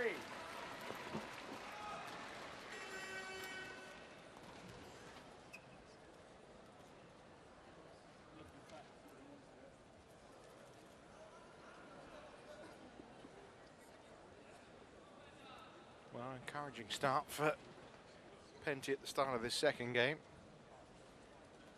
Question now of maintaining it.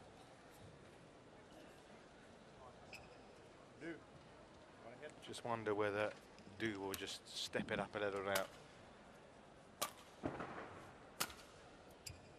4, 3. So new racket required.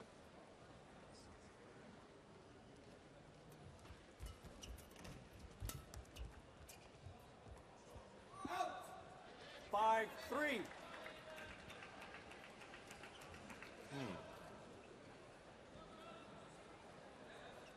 Not sure that was out, but there we go. One went his way. That was definitely in. We've seen Toby Penty directing the rallies. The last 6 or 7 rallies he's been in control. So probably Du Pengyu will try to increase the pace a little bit. Oh! 7-3.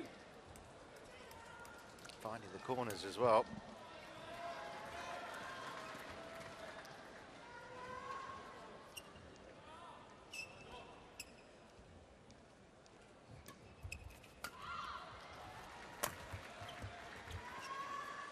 Not this time. 7's over. 4-7. It's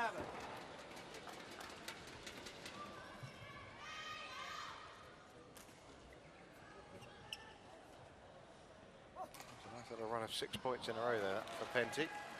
Best run of the match.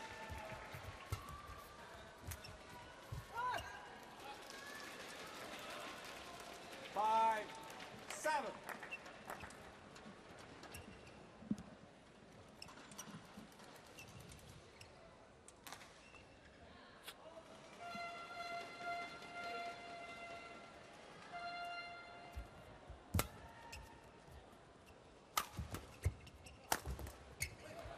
Seven's over. 8. Making a game of it. Yeah, and this is one of the differences between Du Pengyu and Chen Long, because Toby wouldn't have been able to kill it that easy on Chen Long. He'd have been coming back. He'd have been coming back. He'd be coming back with better quality than was actually the case here. Seven's over. 6, 8.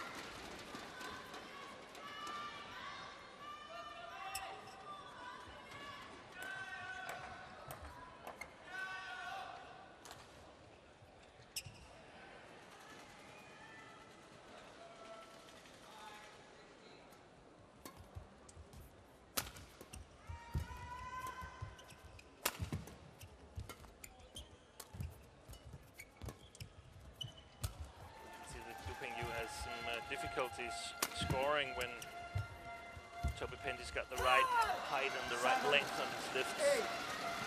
So not that strong in attack compared to Chen Long. Or Chen Jin for that matter.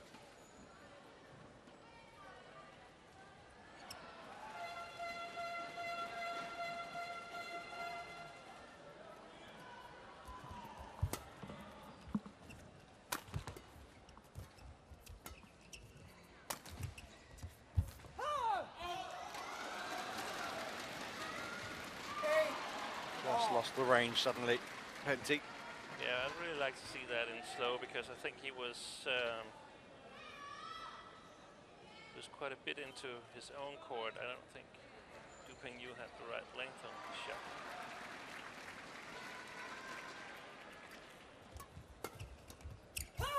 Nine, 8.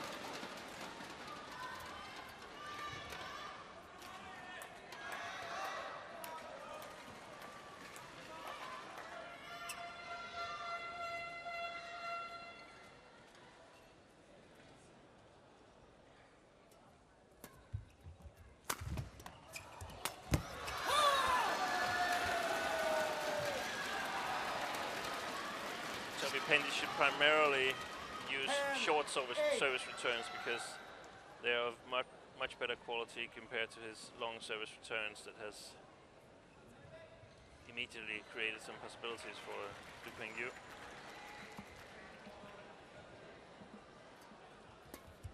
That's a passive stroke.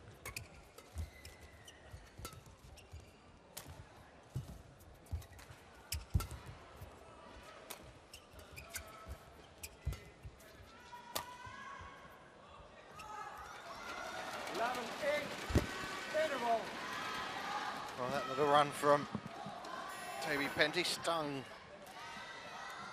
Du Pengyu into action. 5 points in a row to take an 11-8 interval lead. 10 points from wrapping this all up.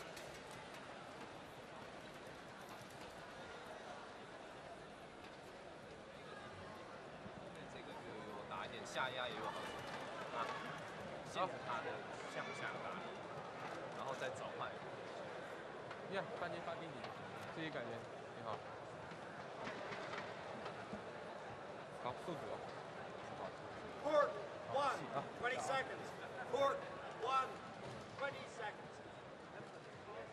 We've seen a lot of young players, and obviously Denmark have got some good youngsters as well.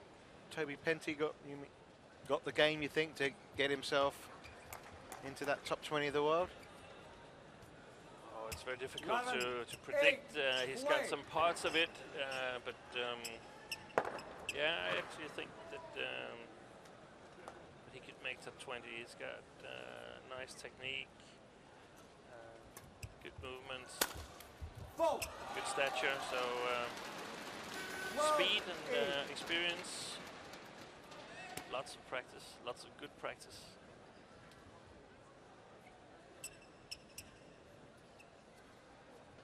Maybe needs to bulk up a bit as well, maybe.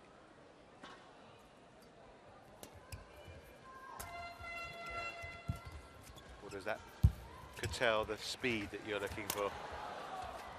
I guess it's a mix. 13-8. Kept his eye on it well, didn't he?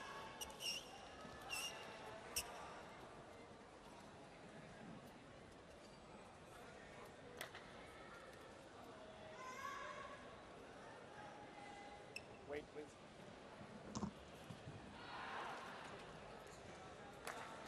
13-8.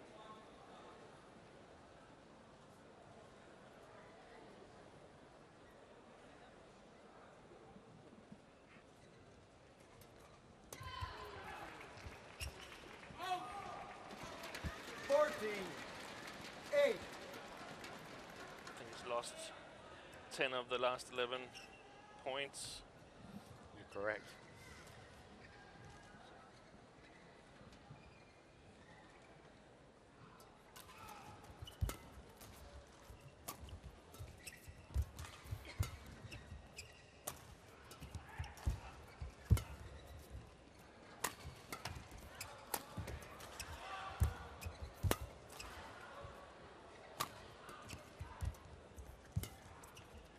Very accurate defense from you. Good shot there. 7's over. 9-14. Yeah, there have been moments like this, haven't there? At various intervals. Yeah, it's shots like that that sort of gives you hope for Toby Penty's future. That he is in fact able to create his own points.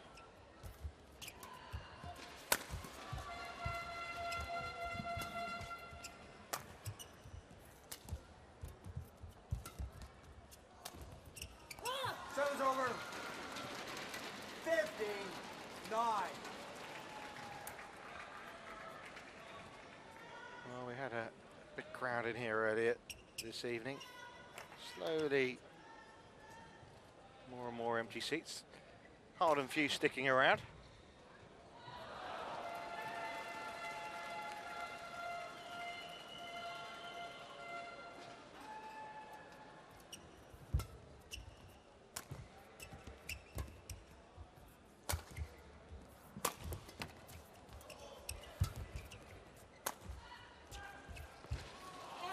Just long. Yeah. Frustrating that for Penty. 9. The shot from Duping-Yu was short again, and when they're short and he decides not to attack, sort of have difficulties finding the baseline.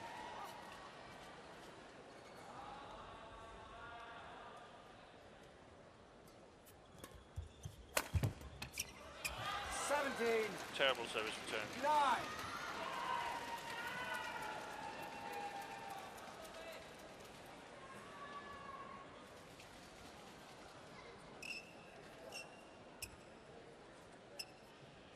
Duping-Yu really quick to punish shots that lack accuracy.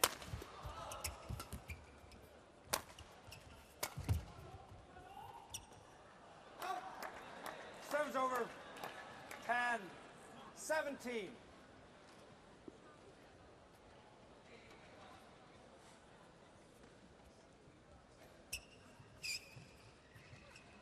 Well, 106 places between them in the rankings. You really couldn't expect too much than what we've seen really here, but certainly will be the kind of match that's worth Penty looking back at. 11, 17. When he looks back at this match together with the coaches, he can see glimpses of what could become something. And it's also quite obvious that there's a lot of areas where he has to put in a lot of effort in the next couple of years.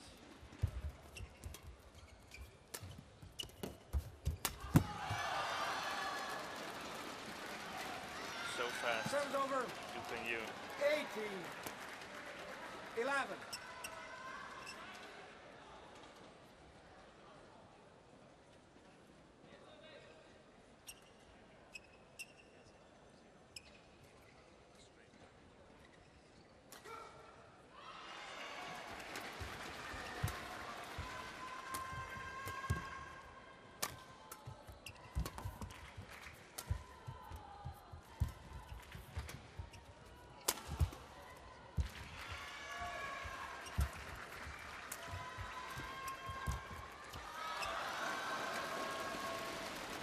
Played by the Chinese. 11. Well, we talk about strength in depth. There's no doubt China have it in abundance. It's something that's certainly lacking as far as English badminton's concerned right now. Particularly without the mixed doubles around.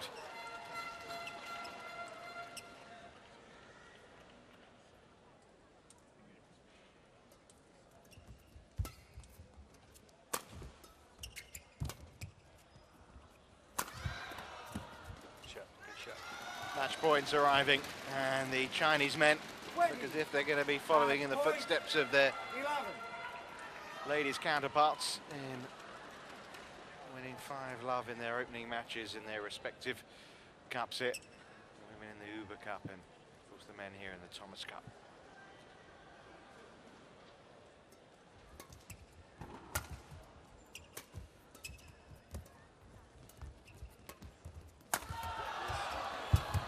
Done well to keep it going, Toby Penty there. And then he follows it up with one in the net.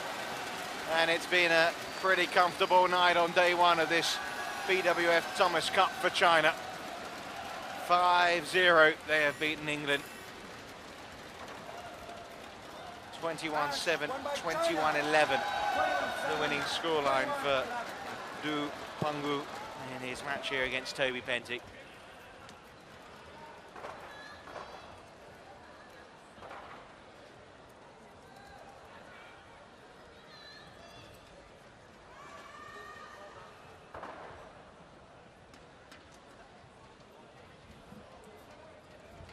Number 10 disposing of the English teenager who briefly rallied at the early stages of that second game. But, similar kind of matches to the previous two we did together there, Steen, in the other men's doubles and men's singles matches.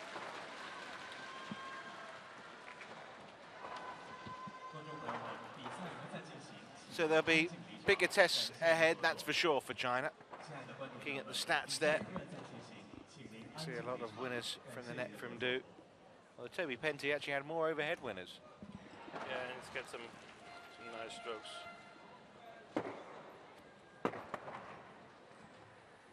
See some of them here.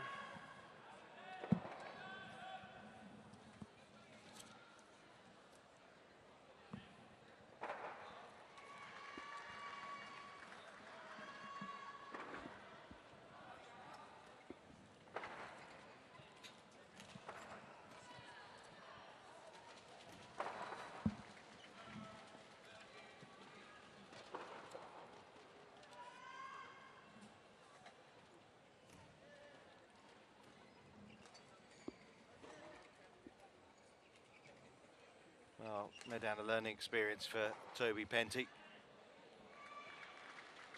Dongfeng, well, seeing the job through. 5-0, the winning scoreline for China. First two matches were pretty good contests. The other three were very much cruise control for China. So that brings a conclusion to our action here on day one of the BWF Thomas and Hubei Cup finals tomorrow. As we look at the table, which sees China, of course, lead the way. We'll have action again from England when they take on Indonesia. That'll be tomorrow night's Thomas Cup action from the show court Group A. England, well, hope to try and push Indonesia a little further, but along with China, you feel that Indonesia, as the finalists of 2010, will surely come away from this group and make it through to the last 8. Our other action will come tomorrow morning with the Hubei Cup Group D match between Denmark and the USA. But starting with Lin Dan against Rajiv Usev, and then maybe the pick of the match is the men's doubles with Kai Fu. Following this, the world number ones against Chris Adcock and Andy Ellis. It was a case of plenty of effort from England, but in the end, class told.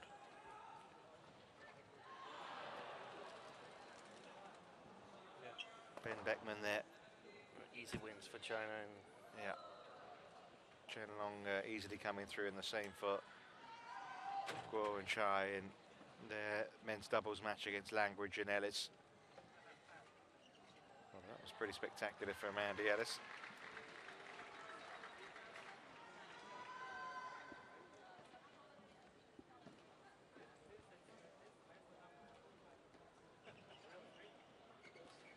And finally, we saw the efforts of Toby Penty against Du Penggu. Well, from Joe Clark, from Steen Peterson and myself, Richard Kaufman, we look forward to your company over the rest of the week, and of course tomorrow with that action still to come here from the BWF Thomas and Hubei Cup. But for now, we bid you farewell, and we look forward to your company in the afternoon for that Hubei Cup match between Denmark and the United States of America.